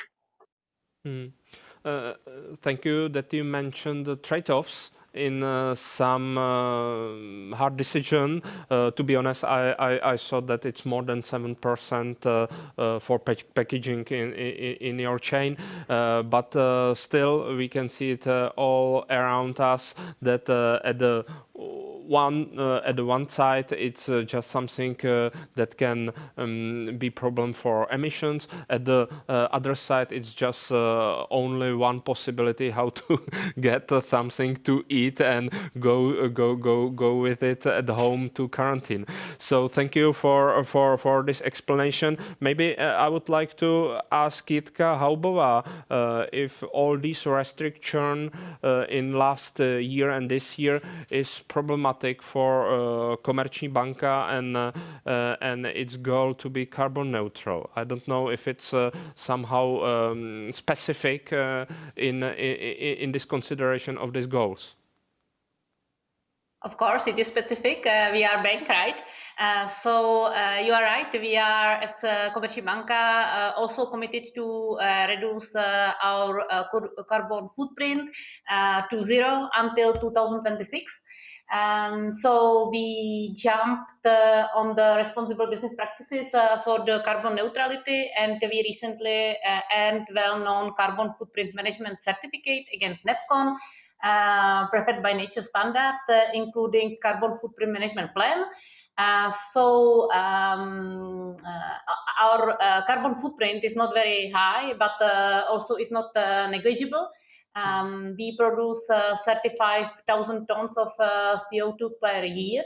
So what has been achieved until now, for example, we left several non-energy efficient buildings. For example, we moved 2,500 people to modern, more environmental friendly buildings in Strulky. I am now here.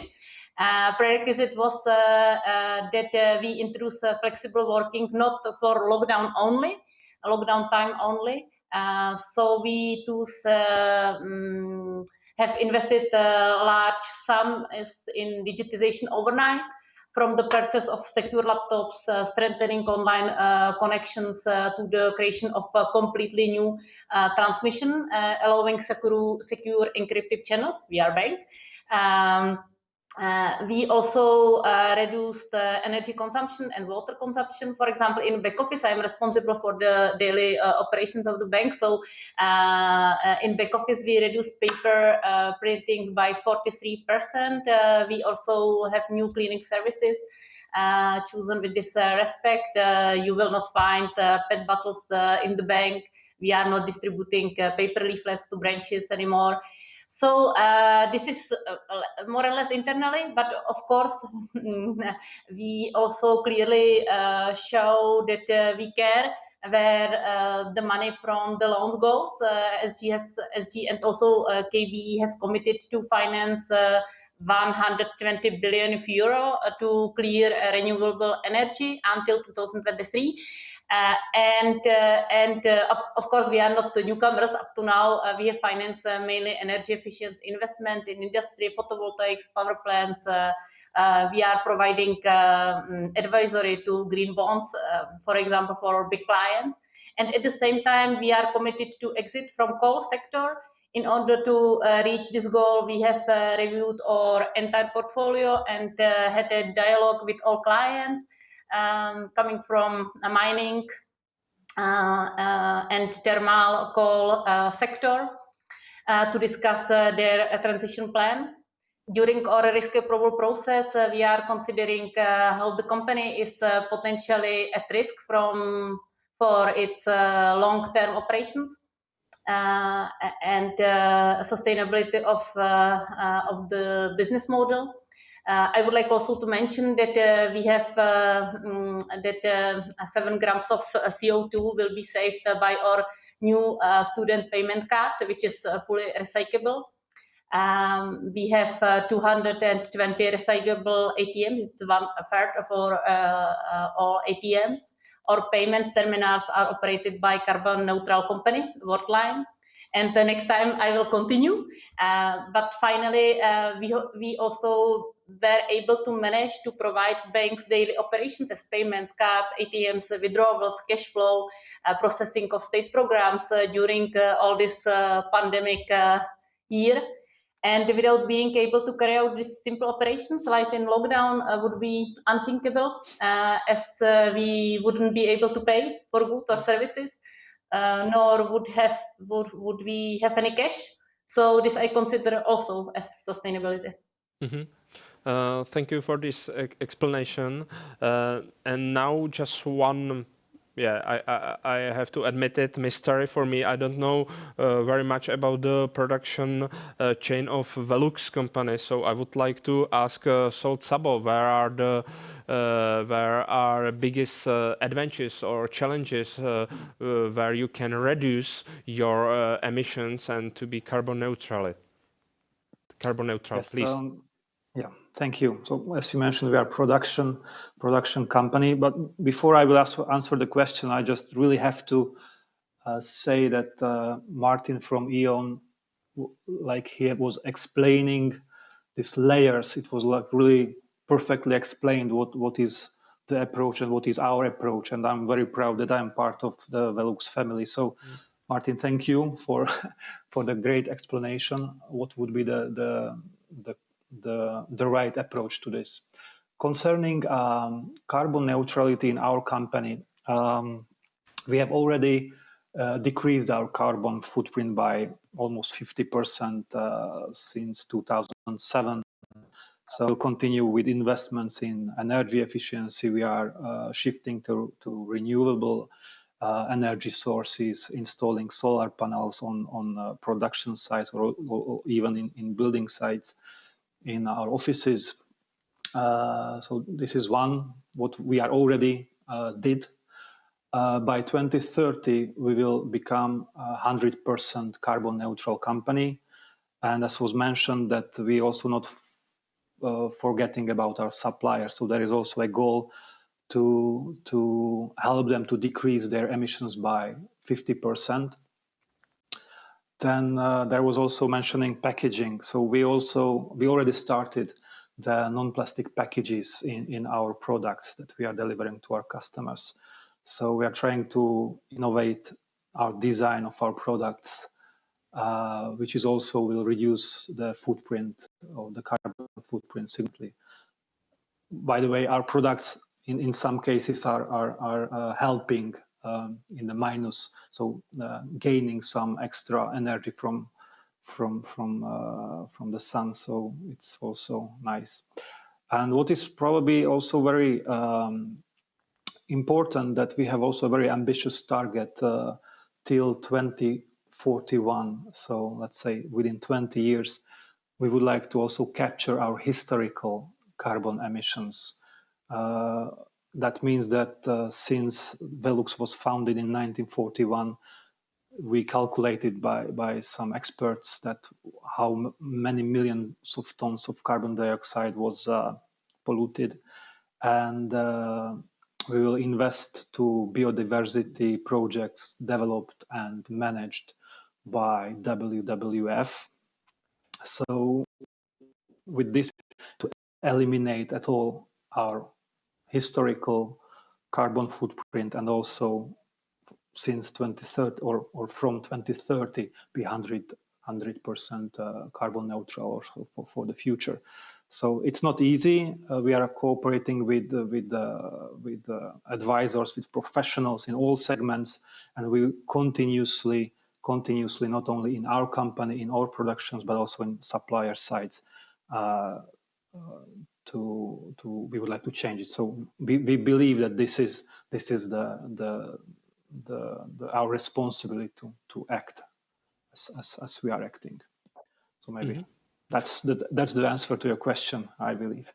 Yeah, of course, thank you very much. And now it's just maybe my impression, but I think that the relatively easier to be carbon neutral and to achieve this goal, it could be for Vodafone. Or am I wrong, Richard Stonavský? The question is, what is easy? We think it's we try to be really ambitious here, and Martin mentioned energy. Yes, we consume energy, electric energy, a lot of it, and you might imagine that with the growing amount of data everybody's using, with the new generation of mobile networks, we are speaking about 5G, there will be 6G. With gigabit speeds in the fixed networks, which we, by the way, introduced last year during the pandemic. You may say that the energy consumption must be growing. It's not the case. We managed to keep the energy consumption at flat despite the growing demand. So if we look at the unit of production, the energy consumed for one unit of production is decreasing significantly. And this gave us actually a incentive to be more ambitious in the goals for carbon neutrality. So we decided to advance the 2050 goal by 1 year. So we want to be carbon neutral as a Vodafone Group as a whole by 2040. And it's quite a challenge because we are not operating only in Europe, but also in more, I would say, far areas where access to, for example, renewable energy might be limited.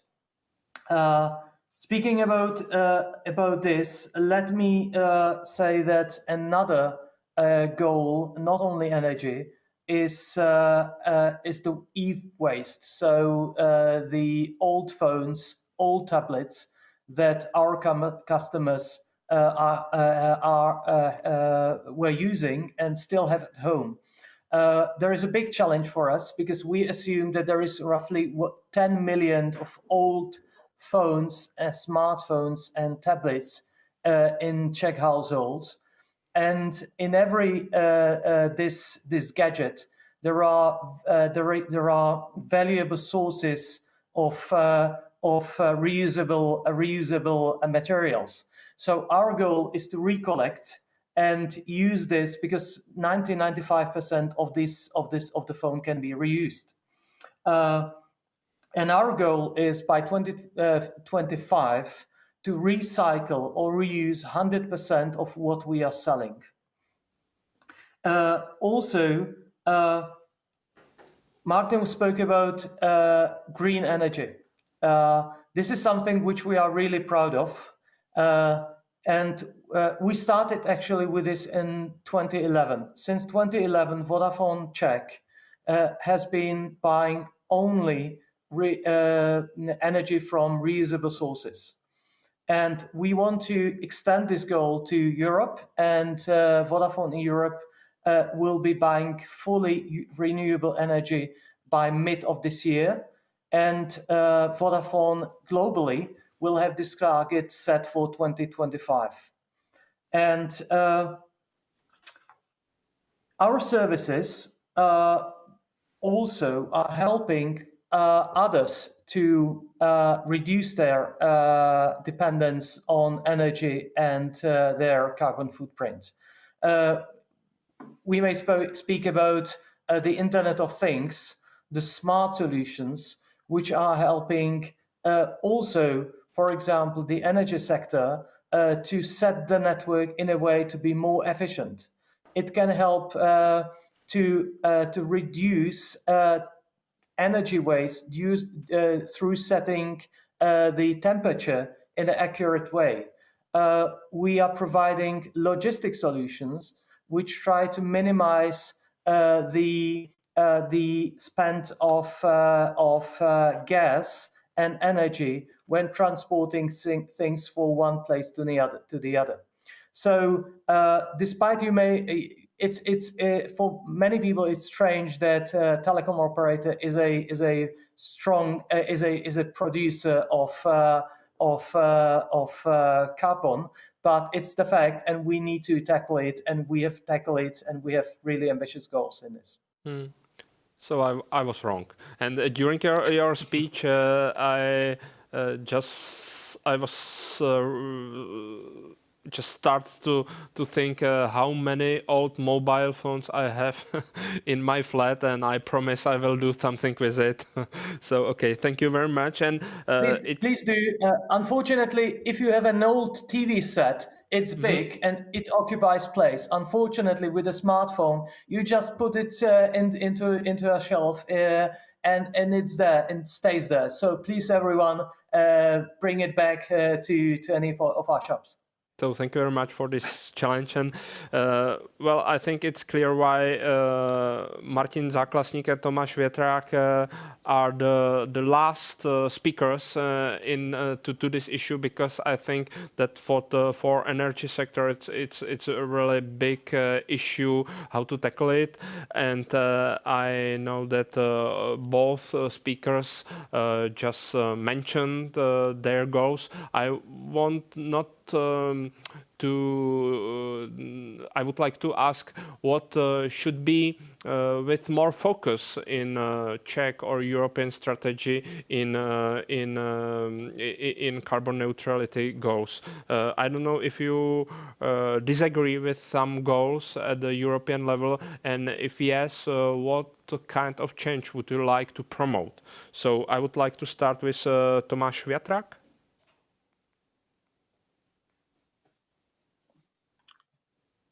Thank you.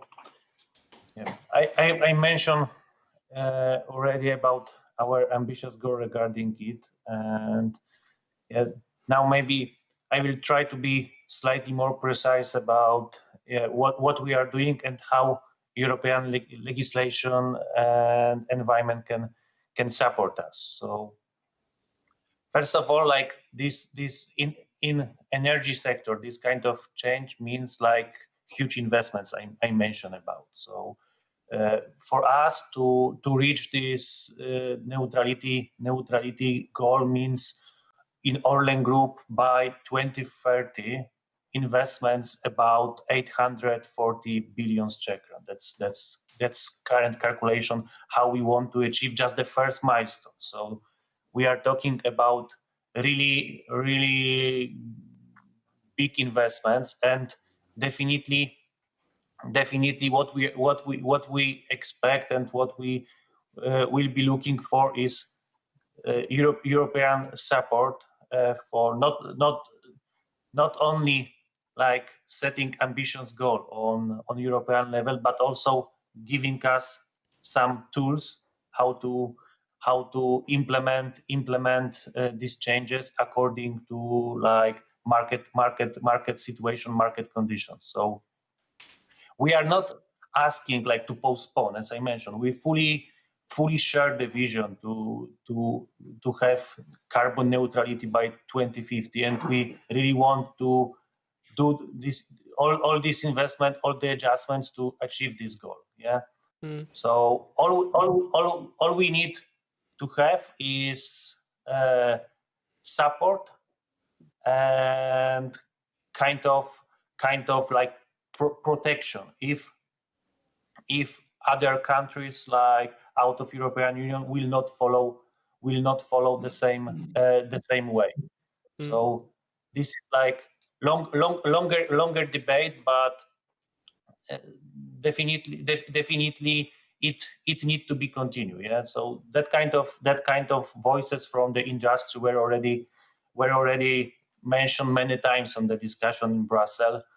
And I believe this voice is hearable, and like the industry business like generally share the vision, but expect some organized support, organized framework umbrella that will help us cover these adjustment investments that are, as I mentioned, really big one. In Czech Republic, for us, maybe just few words. What are we going to do here is definitely like switching to new renewable energy sources and the integration. So we want to focus mainly on photovoltaic installation at our production plants.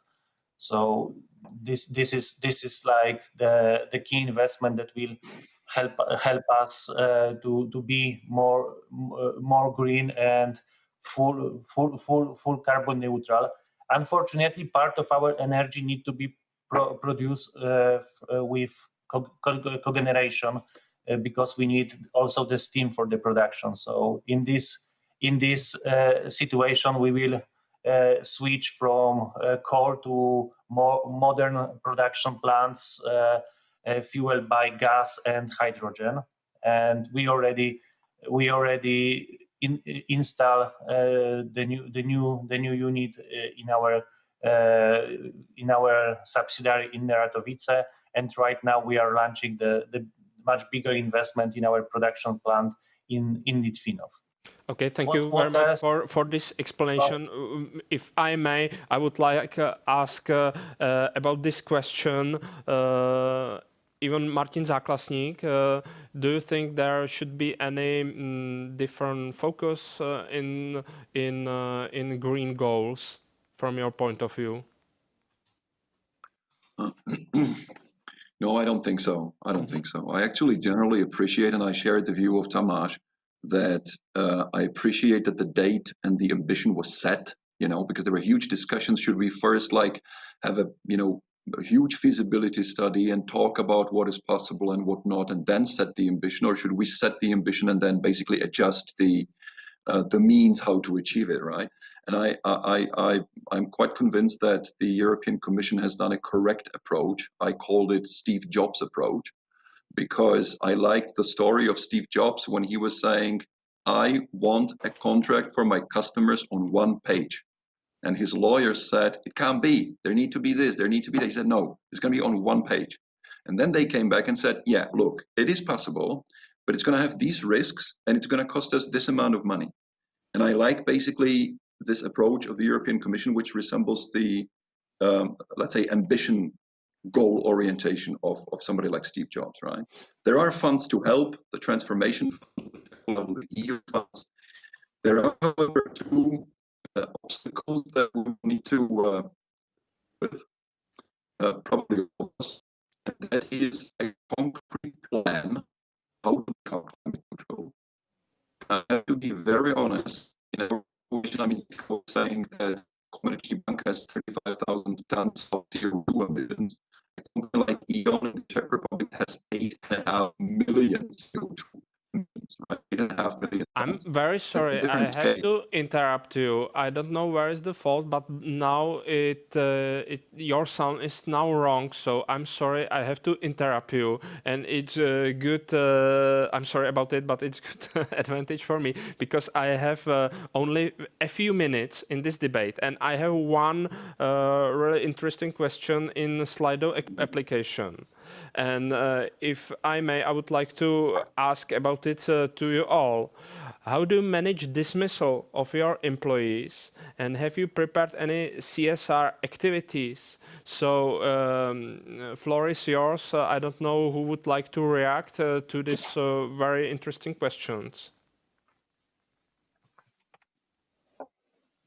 So, if I may, I would like to ask, for example, Jitka Haubová. I think it's really hard to have a contact and contracts exactly with your employees.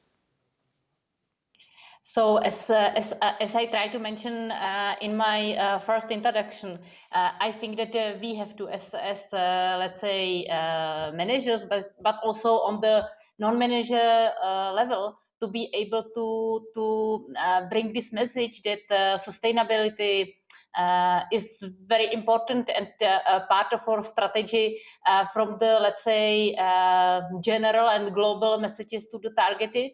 Our audience should love it.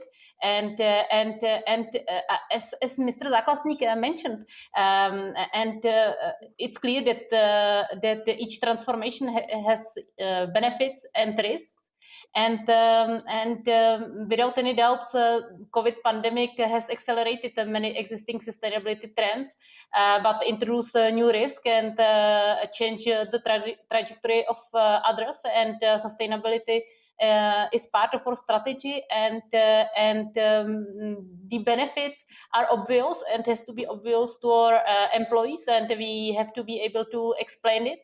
That means better environment and sustainable business, improved competitiveness, business opportunity, and believe that we will be chosen because of that by our clients, and we will be evaluated even more by our investors. Mm-hmm.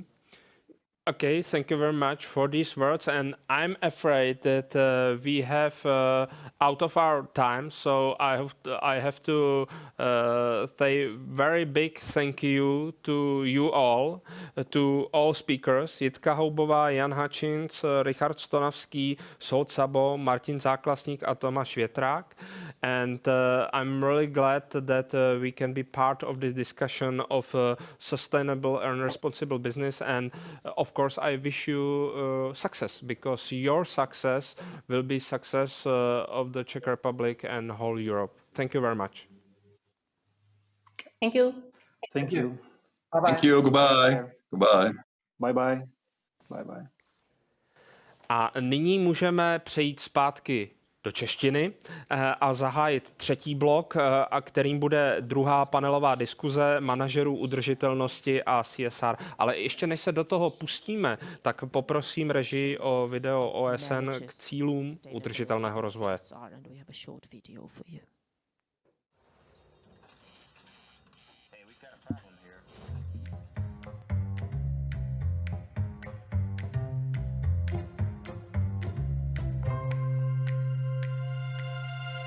So, what's the plan? What's your plan? What are your plans? What's the plan? What's the plan? What's your plan? What's your plan of action? Plan. What's the plan? So, what is the plan?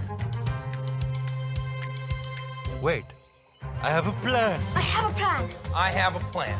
That's the plan. I have a plan here. What is your plan? I got a goddamn plan! This plan's gonna work. Master Plan, Phase 1, Side A.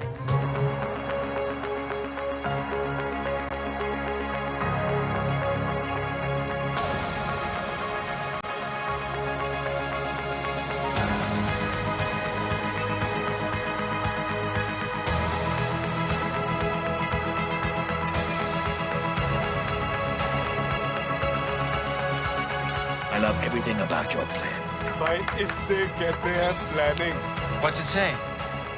Well, it says, I love it when a plan comes together.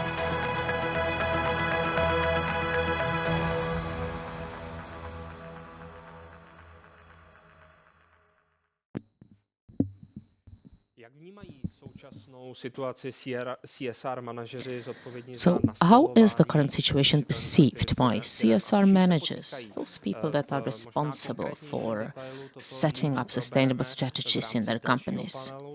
So, We can have a look at that in a detail in our next panel discussion. Now, let me welcome Martina Šilhánová, CSR Manager from Nestlé, Czech Republic, Ivan Tučník, Public Affairs and Sustainable Development Manager for Pilsen Prastroj, Jan Václav Kašpar, Corporate Social Responsibility and Community Manager in Coca-Cola Hellenic Bottling Company.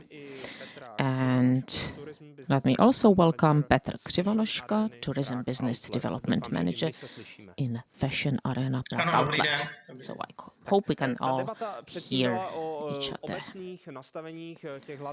So the debate that we had before was about general setting of the main objectives that companies try to achieve. So let me ask you, how should we set sustainable activities of companies, and what challenges do you face at this moment? Mr. Tučník?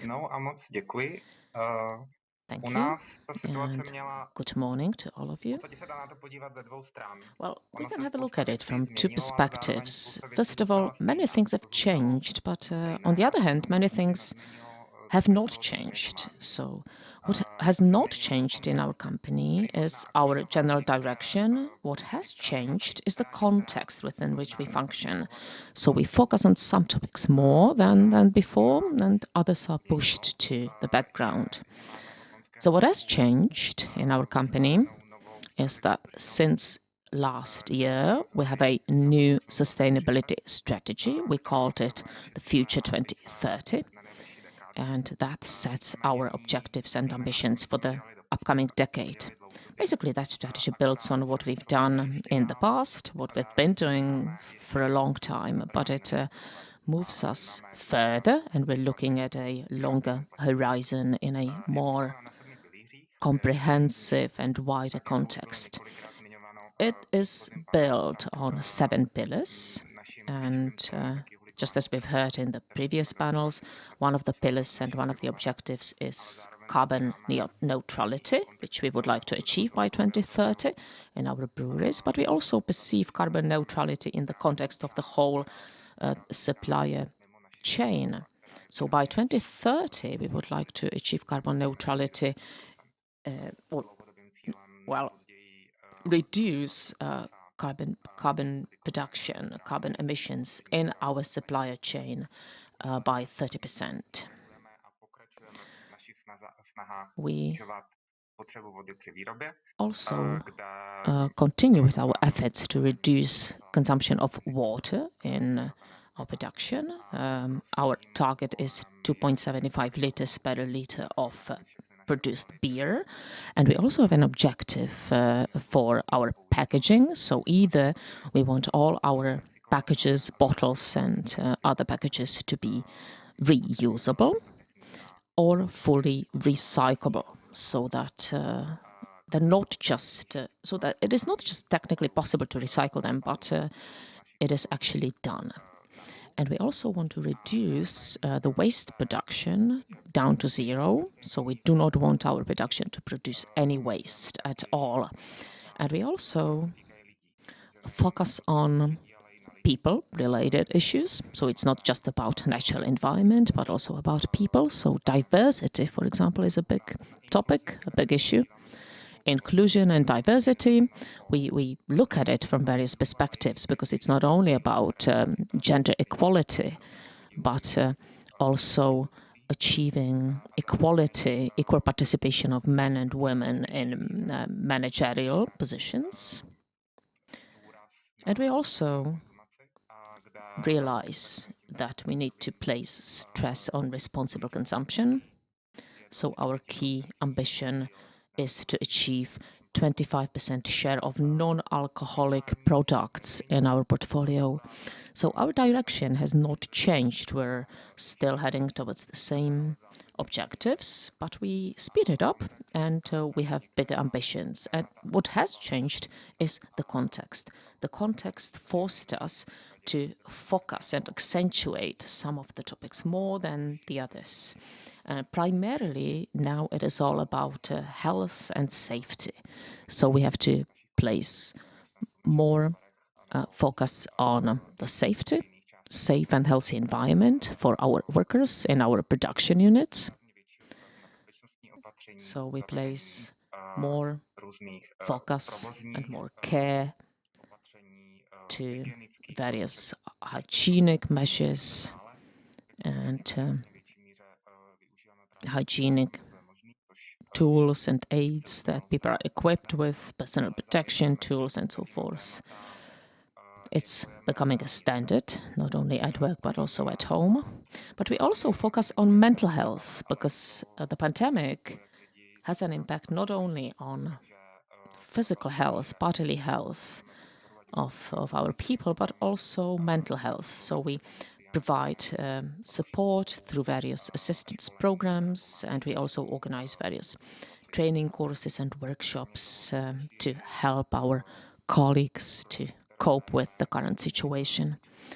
We're also strengthening our role in our local communities, be it in Pilsen or Velké Popovice. So last year, through our community programs called Breweries for People, we prepared special grant schemes and we distributed 5 million crowns to various projects that helped the local communities better adapt to the pandemic and to the new situation. And last but not least, what is maybe even more important is that we also had activities outside of the local communities. We supported the first line, the front line, and we also focused on various segments that we are familiar with. For example, we tried to help various pubs to cope with the current financial situation. So, for example, collecting the unused beer from the pubs without the need of them to pay for that. We try to help them with setting up various hygienic and safety measures in their operations. We also focused on the support of the people active in the front line. We delivered dozens of thousands of non-alcoholic products to hospitals, to the people in the front line, in the first line. Okay, thank you. Thanks. I'm sorry to interrupt you. There's a lot of info that you have to share with us. What I'm specifically interested in is the mental health care that you provide to your employees, because we don't hear so much about that. But I'm afraid that once the pandemic is over, many people in many companies will collapse, will have a mental breakdown. So we have to focus on that. Let me give the floor now to Martina Šilhanová from Nestlé, and let me ask her how her company perceives sustainable activities.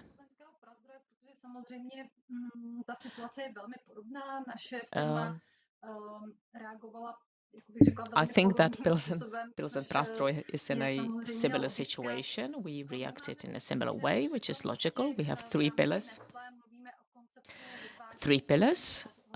We talk about the concept of shared values. So throughout the structure of a company and our strategies, we want to become a valid member of the society. Now, we have three pillars. The first pillar is the planet. Here we try to promote the reduction of CO2 emissions. In December 2020, we presented the way of Nestlé towards zero emissions, how we see this way. It involves lots of activities we've been doing before, but at the same time, we were trying to include other ways, other new ways of achieving this goal. We reviewed the whole portfolio, the whole chain. We were trying to find out where the greatest amounts of CO2 were generated. We found out that 70% of CO2 emissions in our company is generated by the production of raw material that we use for our production. This means we have to review cooperation with our suppliers. We are looking for new ways of working with our supplier. We are, for example, trying to promote new procedures in agriculture, such as increasing the water retention capacity of the soil, which also means that the soil can absorb greater amounts of CO2. We try to promote other non-traditional ways of agricultural activities. We are trying to review the situation in the Czech agriculture as a whole. The regenerative agriculture is not the only way. There are other ways, there are other possibilities, but we definitely think we have to make major changes in our supplier chain. This will mean greater investment as well. It has been mentioned in the previous panel already that the investment into CO2 reduction can be rather massive. Now, in Nestlé, we have reviewed our view of the investment return. What should be the return of the investment? I believe that most companies will say that they have certain deadlines by which the investment has to return. However, this whole approach has to be changed as well. Because, for example, when you invest into green energy, you don't get the return on the investment so quickly. However, if the investment contributes significantly to the reduction of CO2 emissions, you have to review your perspective of the return on the investment. So this is a very dynamic process, very live process. Now, the second pillar, it's about the young people and how to increase their competitiveness at the labor market. We can see now that the young graduates coming from the universities and from secondary schools will be a vulnerable group. They have no experience at all. We have been active in this area for quite some time. We have established the Alliance for the Young People, and we try to help the young people to gain them their first work experience, to help them with their entry to the labor market. Maybe one change, another change I should mention is another change of the direction in the future. We will need more and more people who really understand what sustainability means, what it is all about, and we will meet new people, young people, who can be actively involved in promoting the sustainability. So we really have to focus on this more and more. We have to accelerate our efforts in this field.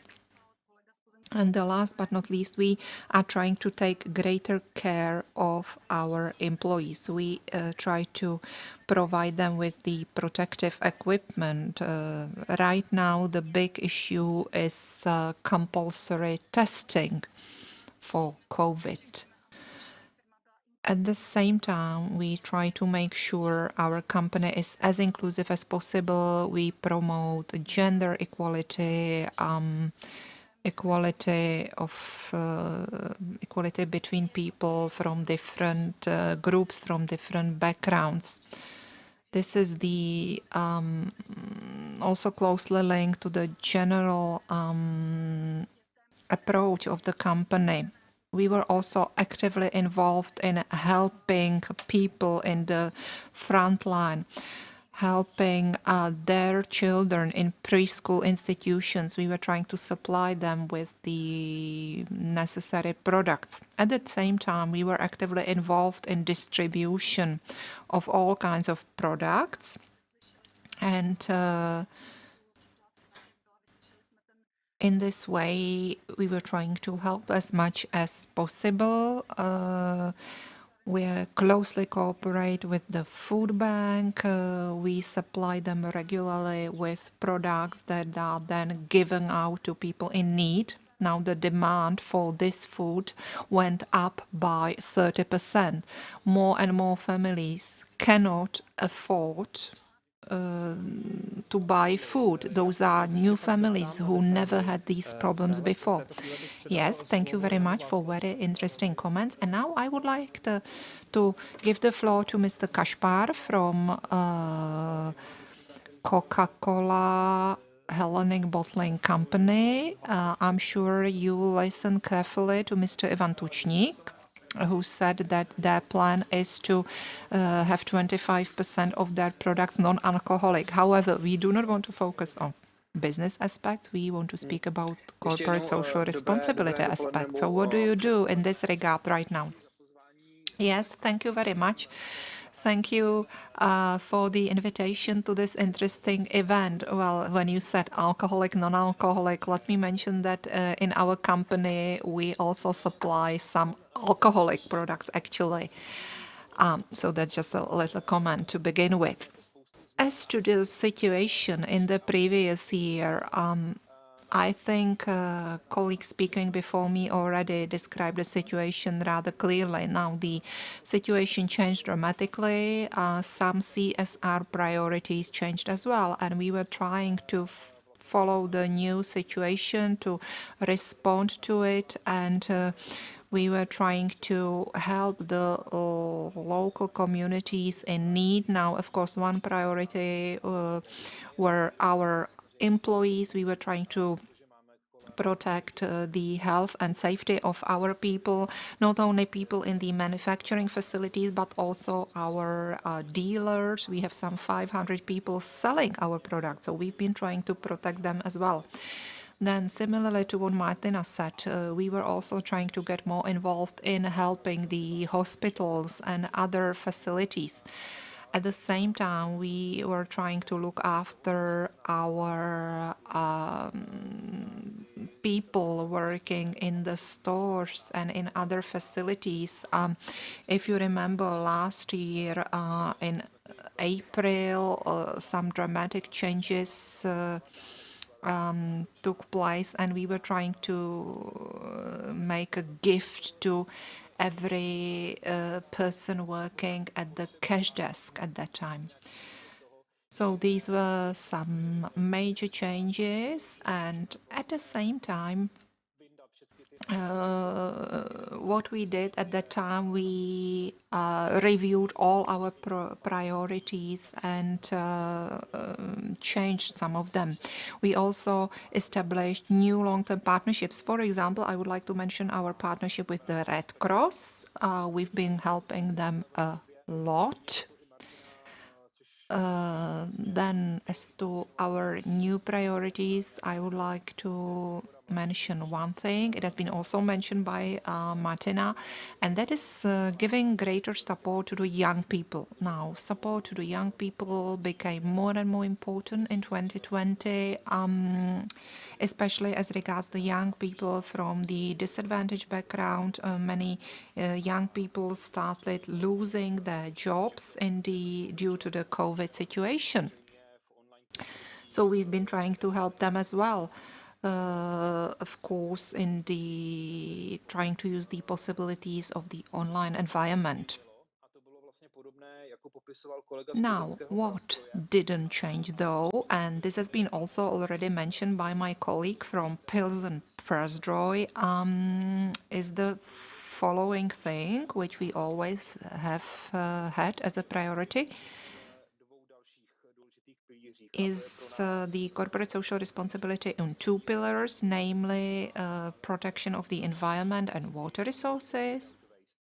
And the second priority is world without waste. That is waste mindfulness or awareness. Again, I'm really glad to say that already 1 year ago we opened the first fully automatic warehouse in Prague, Kiev. this project was not stopped or delayed in any way, because even though the supplier of the technology to this automatic warehouse is from Italy, actually, so at one point we were not even sure whether the supplier and their products could reach us. However, this project is very well underway, and it is a very important project for our company. It will really help us significantly with the transportation of our goods from the production to the distribution center. And as I mentioned, this storage, this warehouse will be fully automatic. I'm also happy to say that our priorities includes this other very interesting project, and it is the wetland project, which we have underway in Prague, Kiev as well.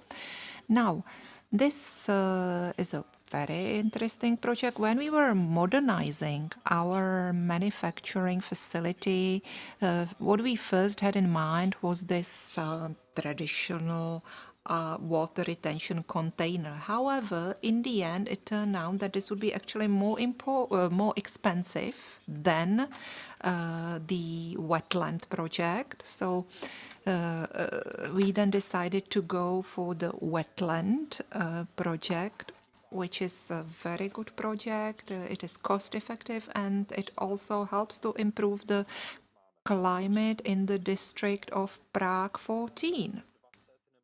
So, in my opinion, the years 2020 and 2021 will be important milestones. These are years that help us realize what is really important for us and for the Czech society as a whole. Thank you very much, and I'm always happy to hear that some new innovative green solutions are actually even more cost effective than the old traditional solutions. So thank you very much. And now I would like to give the floor to the last speaker, Mr. Petr Krivonoška from Fashion Arena Prague Outlet. Now, I assume you have been seriously affected by the COVID crisis. So how about CSR in your company? Yes, you are absolutely right. The situation is that we have been completely closed now for 3 months, and we are, let's say, the victim of the situation.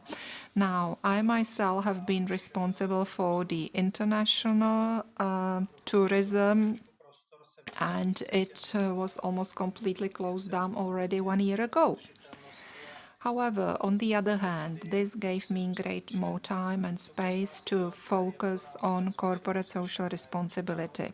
So, the situation right now has two aspects. Yes, on one hand, it's a great barrier which prevents us from implementing some projects, but on the other hand, the COVID crisis is an opportunity for us. It's an opportunity to realize how serious the situation can become, not only in terms of the climate change crisis, but also how difficult it can be for our society. Now, we are members of the VIA outlet. For APG, we fall under the Dutch pension fund, pension society, and both of these companies put lots of pressure on promoting corporate social responsibility. They greatly promote it. So basically, they greatly support us in all our activities in this regard. On the other hand, right now the economic situation is difficult. We have been completely closed down and for quite some time, so we do not really have a possibility to implement our projects right now. Basically, what we try to do is to have a sustainable building, then motivated companies in our arena, then raising the awareness among customers and raising awareness among the local community. Well, as to the sustainable building, we can do something about it even though we are closed. We are trying to work on the certification for green buildings. We try to improve our rating from very good to excellent.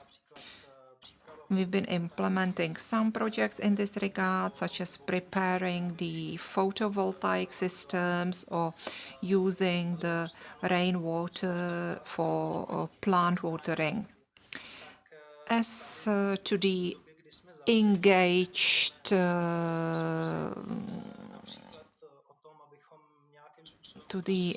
companies or engaged tenants, we have been very limited right now. We've been trying to motivate some companies, for example, to reduce their waste. And some of the companies in our facility are big international companies. They are very much aware of the situation. They are actively trying to reduce the amount of waste, for example. They are trying to reduce the energy consumption. They are trying to move in the same direction. At the same time, we have some smaller companies in our premises, for instance, small local brands, and they are not so aware of the situation. They do not have clear rules, and they are not that active in this regard. So we are trying to help them. Let me mention another thing. As to the food and gastronomic sector, cafes, restaurants, and so on, we have prepared the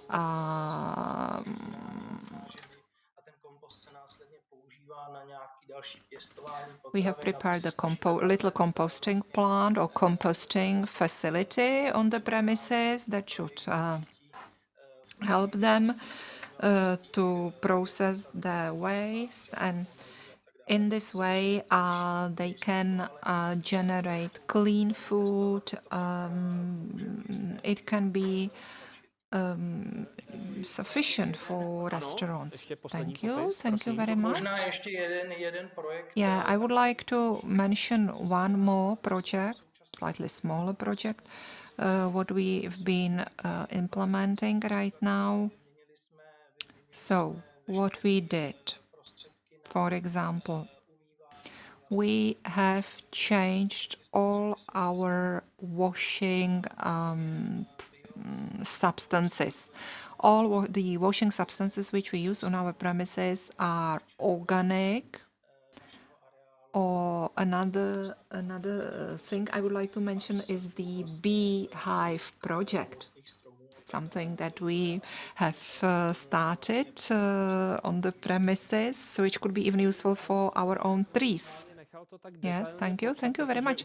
That was a very interesting presentation, and I gave you all the space to speak about your projects in great detail, because I must say my first assumption was that you were probably very limited right now. However, from what you say, I understand you still have the potential to do something about the building and all kinds of activities, no matter how strictly affected you have been by the current restrictions.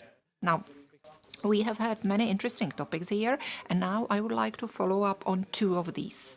So first, let me ask you, how do you improve your current relationship with your employees?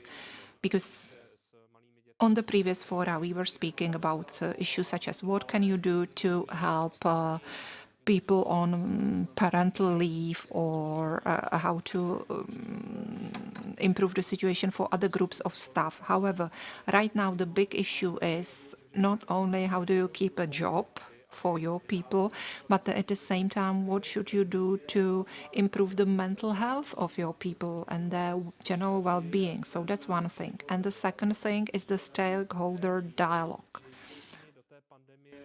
at the moment when the COVID crisis has been affecting everyone, everywhere, what are you trying to do to help your partners so that when the economy recovers, you can go at it at the full speed? Maybe first of all, I would like to give the floor to Mr. Tučník. What do you do to help your staff? Even though I believe you have mentioned some of your activities already, and you've been also helping your stakeholders, so give us your point of view. So as for employees, we are working on two lines, so to say, because the situation very much differs for people in production, in the breweries, and on the other hand, those people that can work from home, that can be on home office. So I think we're not exceptional when it comes to home office. Basically, everybody who can work from home is on home office.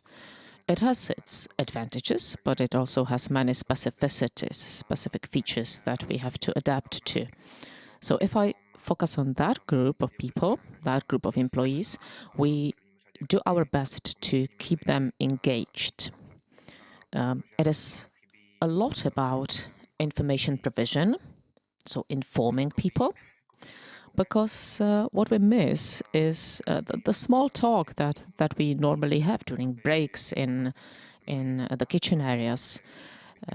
So we need to provide information to where it needs to be. So it's not only about standard information that we had normally communicated before the pandemic, but also topical information about what is happening around us. Simply inform our employees so that they know what they should do, what they shouldn't do, how to cope with the pandemic, and so forth. So providing information, that's key. Communication. And one new measure that we introduced in the beginning of last year, roughly in March last year, was an assistance program for our employees, be it mental guidance or legal counseling. So we also provide guidance concerning to lifestyle.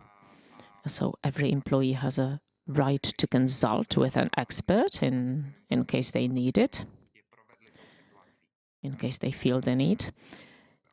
And we also try to guide them through the situation. So starting in March last year, we started this guidance, and we organized various workshops and seminars that should help people adapt to the new conditions, be it distance working, home officing, what to do with people, what to do with kids when I have children and I have them at home on homeschooling, and at the same time I'm on home office. So we provide guidance to all of these issues.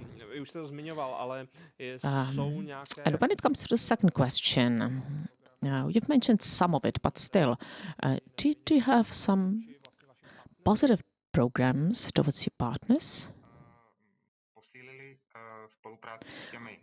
We decided to strengthen our cooperation with the partners, our current partners, and not only partners in the area of responsibility, but also our business partners. We're very actively cooperating with the managers of pubs and restaurants. I've mentioned that already. So we have a very close cooperation with them. And when it comes to our partners from NGOs, we strengthened our cooperation in local communities, and we adapted the list of our programs, community programs, to be easy to implement and also to focus more on what people need at this given moment in this situation. And we also added new partnerships that are 100% related to combating the current pandemic. And let me mention one topic which is relatively new to us, but it stems from what we do.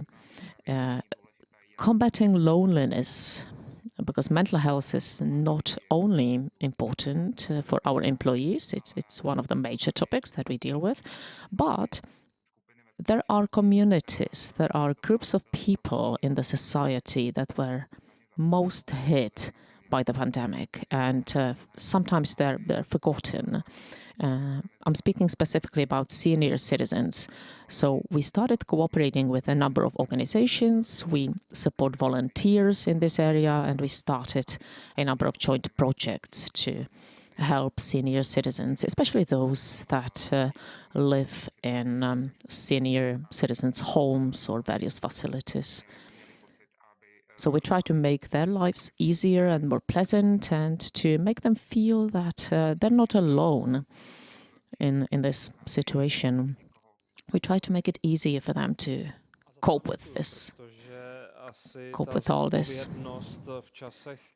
Well, thank you. Thank you for that, because the whole scope of responsibility widens in the times of crisis like this one. Let me ask Mr. Kaspar. I suppose that you follow similar route as Mr. Tuchnik, but do you have, let's say, a specific project or experience that you would like to present? Well, when it comes to assistance and help to our stakeholders, I'd like to mention, first of all, our customers and the local communities. Well, customers, that's one of the groups that we closely cooperate with throughout the year. And we prepared a number of webinars throughout the year. And our lawyers helped explain to these people, for example, various new government measures, because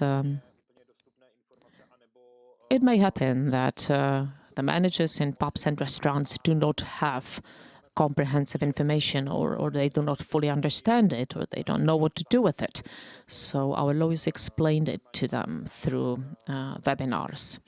And we also do the same thing now as the reopening of their operations is coming close. We try to help them prepare for that, and also help them find their way around through various assistance programs of the government.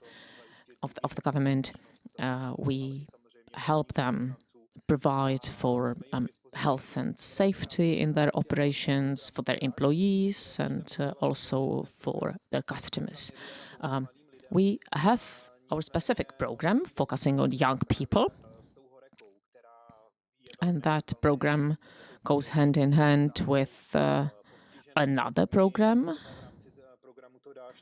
For example, the program focusing on young people, we're preparing 2 webinars. The first one will be for the managers of HoReCa, which will be hiring quite soon. They will have to hire new people, and we have to presume that many of the people that had to leave this sector will not want to come back. So we will have to hire new people. And we also want to then help and support the newly hired employees, so that they know how to serve customers, how to serve the guests, so that the guests are happy. And also in our sales department, we're preparing a number of incentives programs, loyalty programs to help our customers. So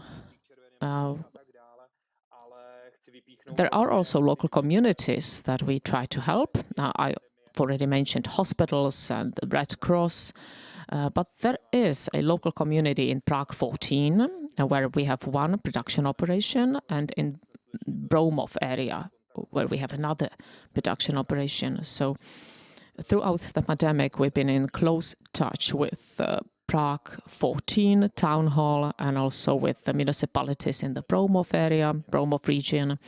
And we often discussed with them what we could do, whether there's anything they need from us, how we could help. You may remember that over the summer, the Bromov region also suffered from torrential rain. And they had problems with the quality of water in local wells. So all of that even worsened the already bad situation and bad year. So we did our best to be in touch with the mayors of the local communities, local municipalities, and we plan to continue doing that.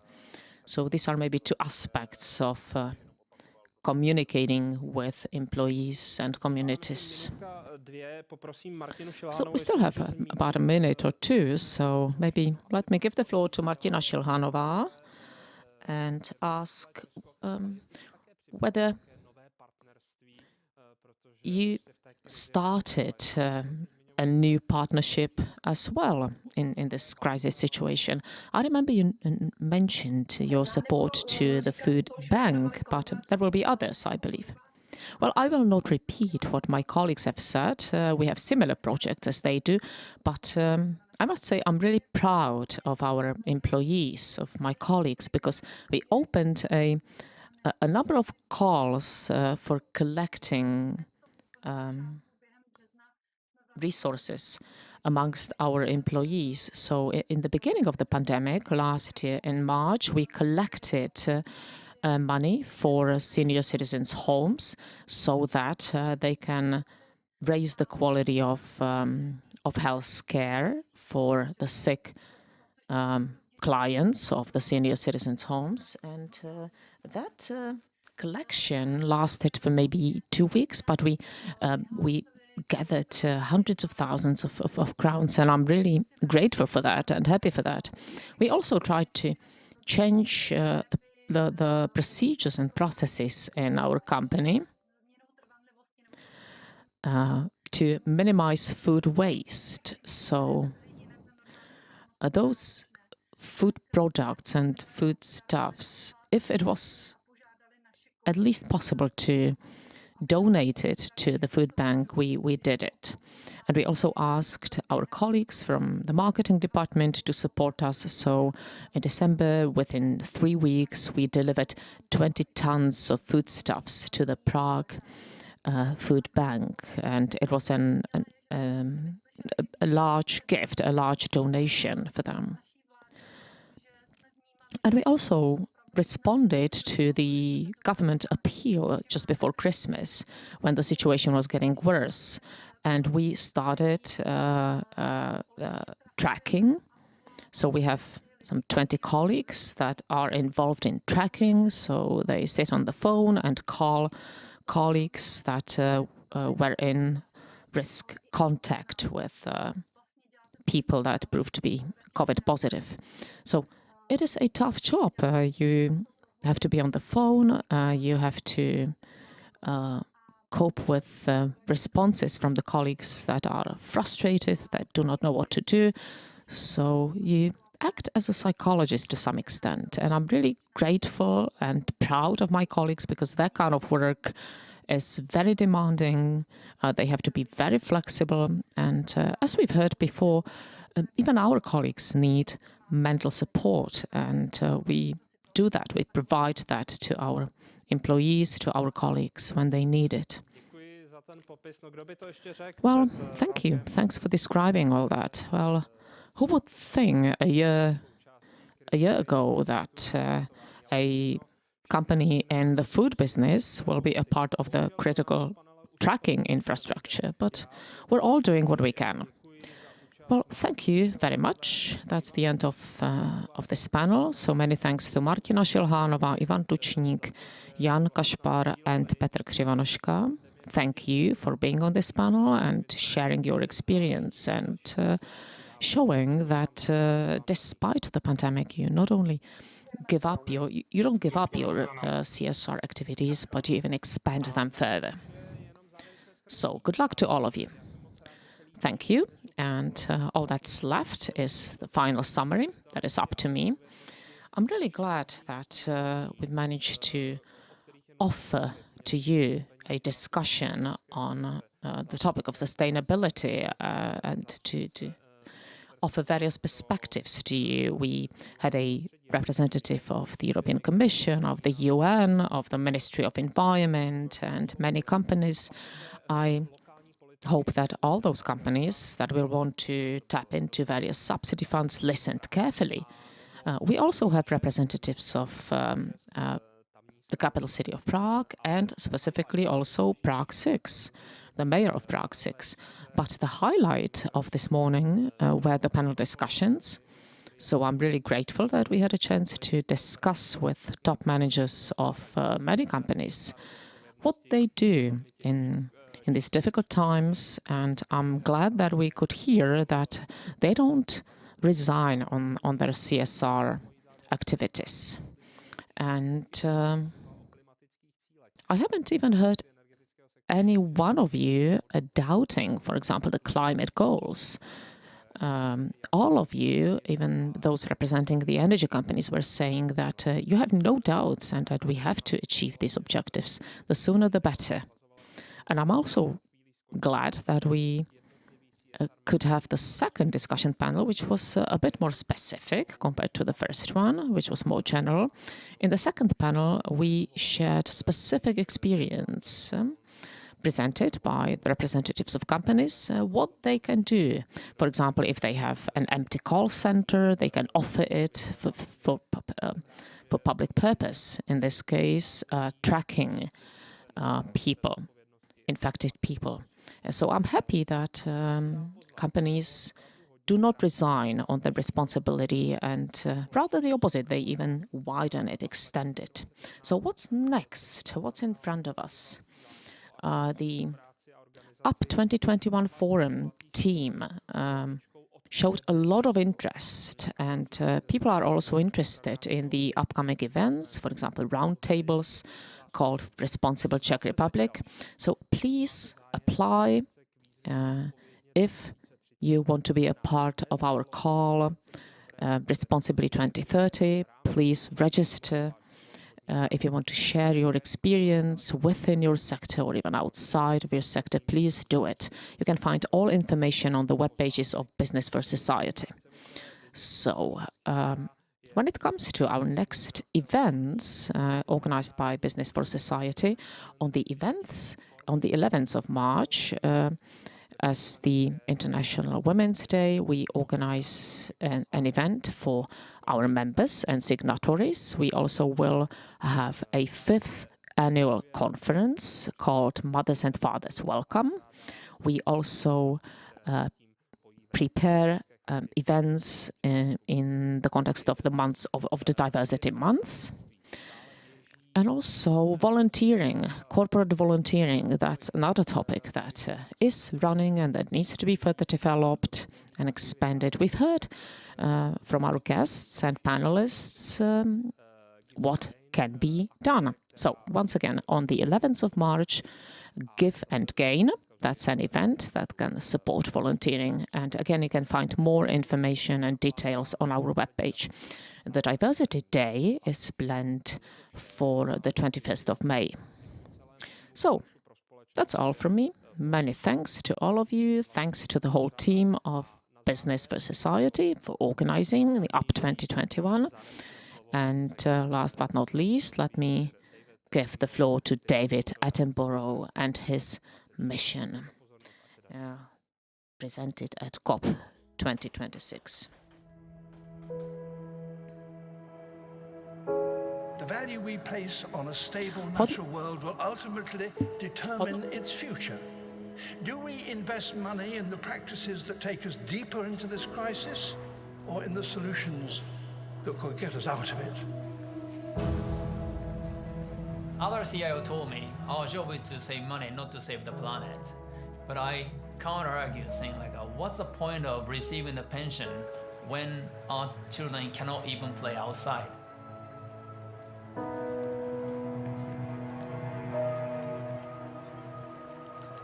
Nobody told me how to hedge the risk like a climate change. So I thought that we have to take a totally different approach. So the philosophy behind everything we do is the long-term investment and the universal ownership. For the capital market to be sustainable, environment must be sustainable.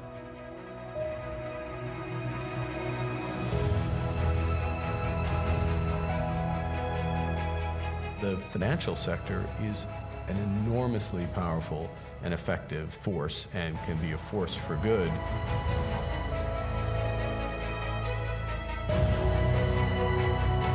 We can all do something. Questioning conventional wisdom, the way things have been done, shouldn't that be doubted?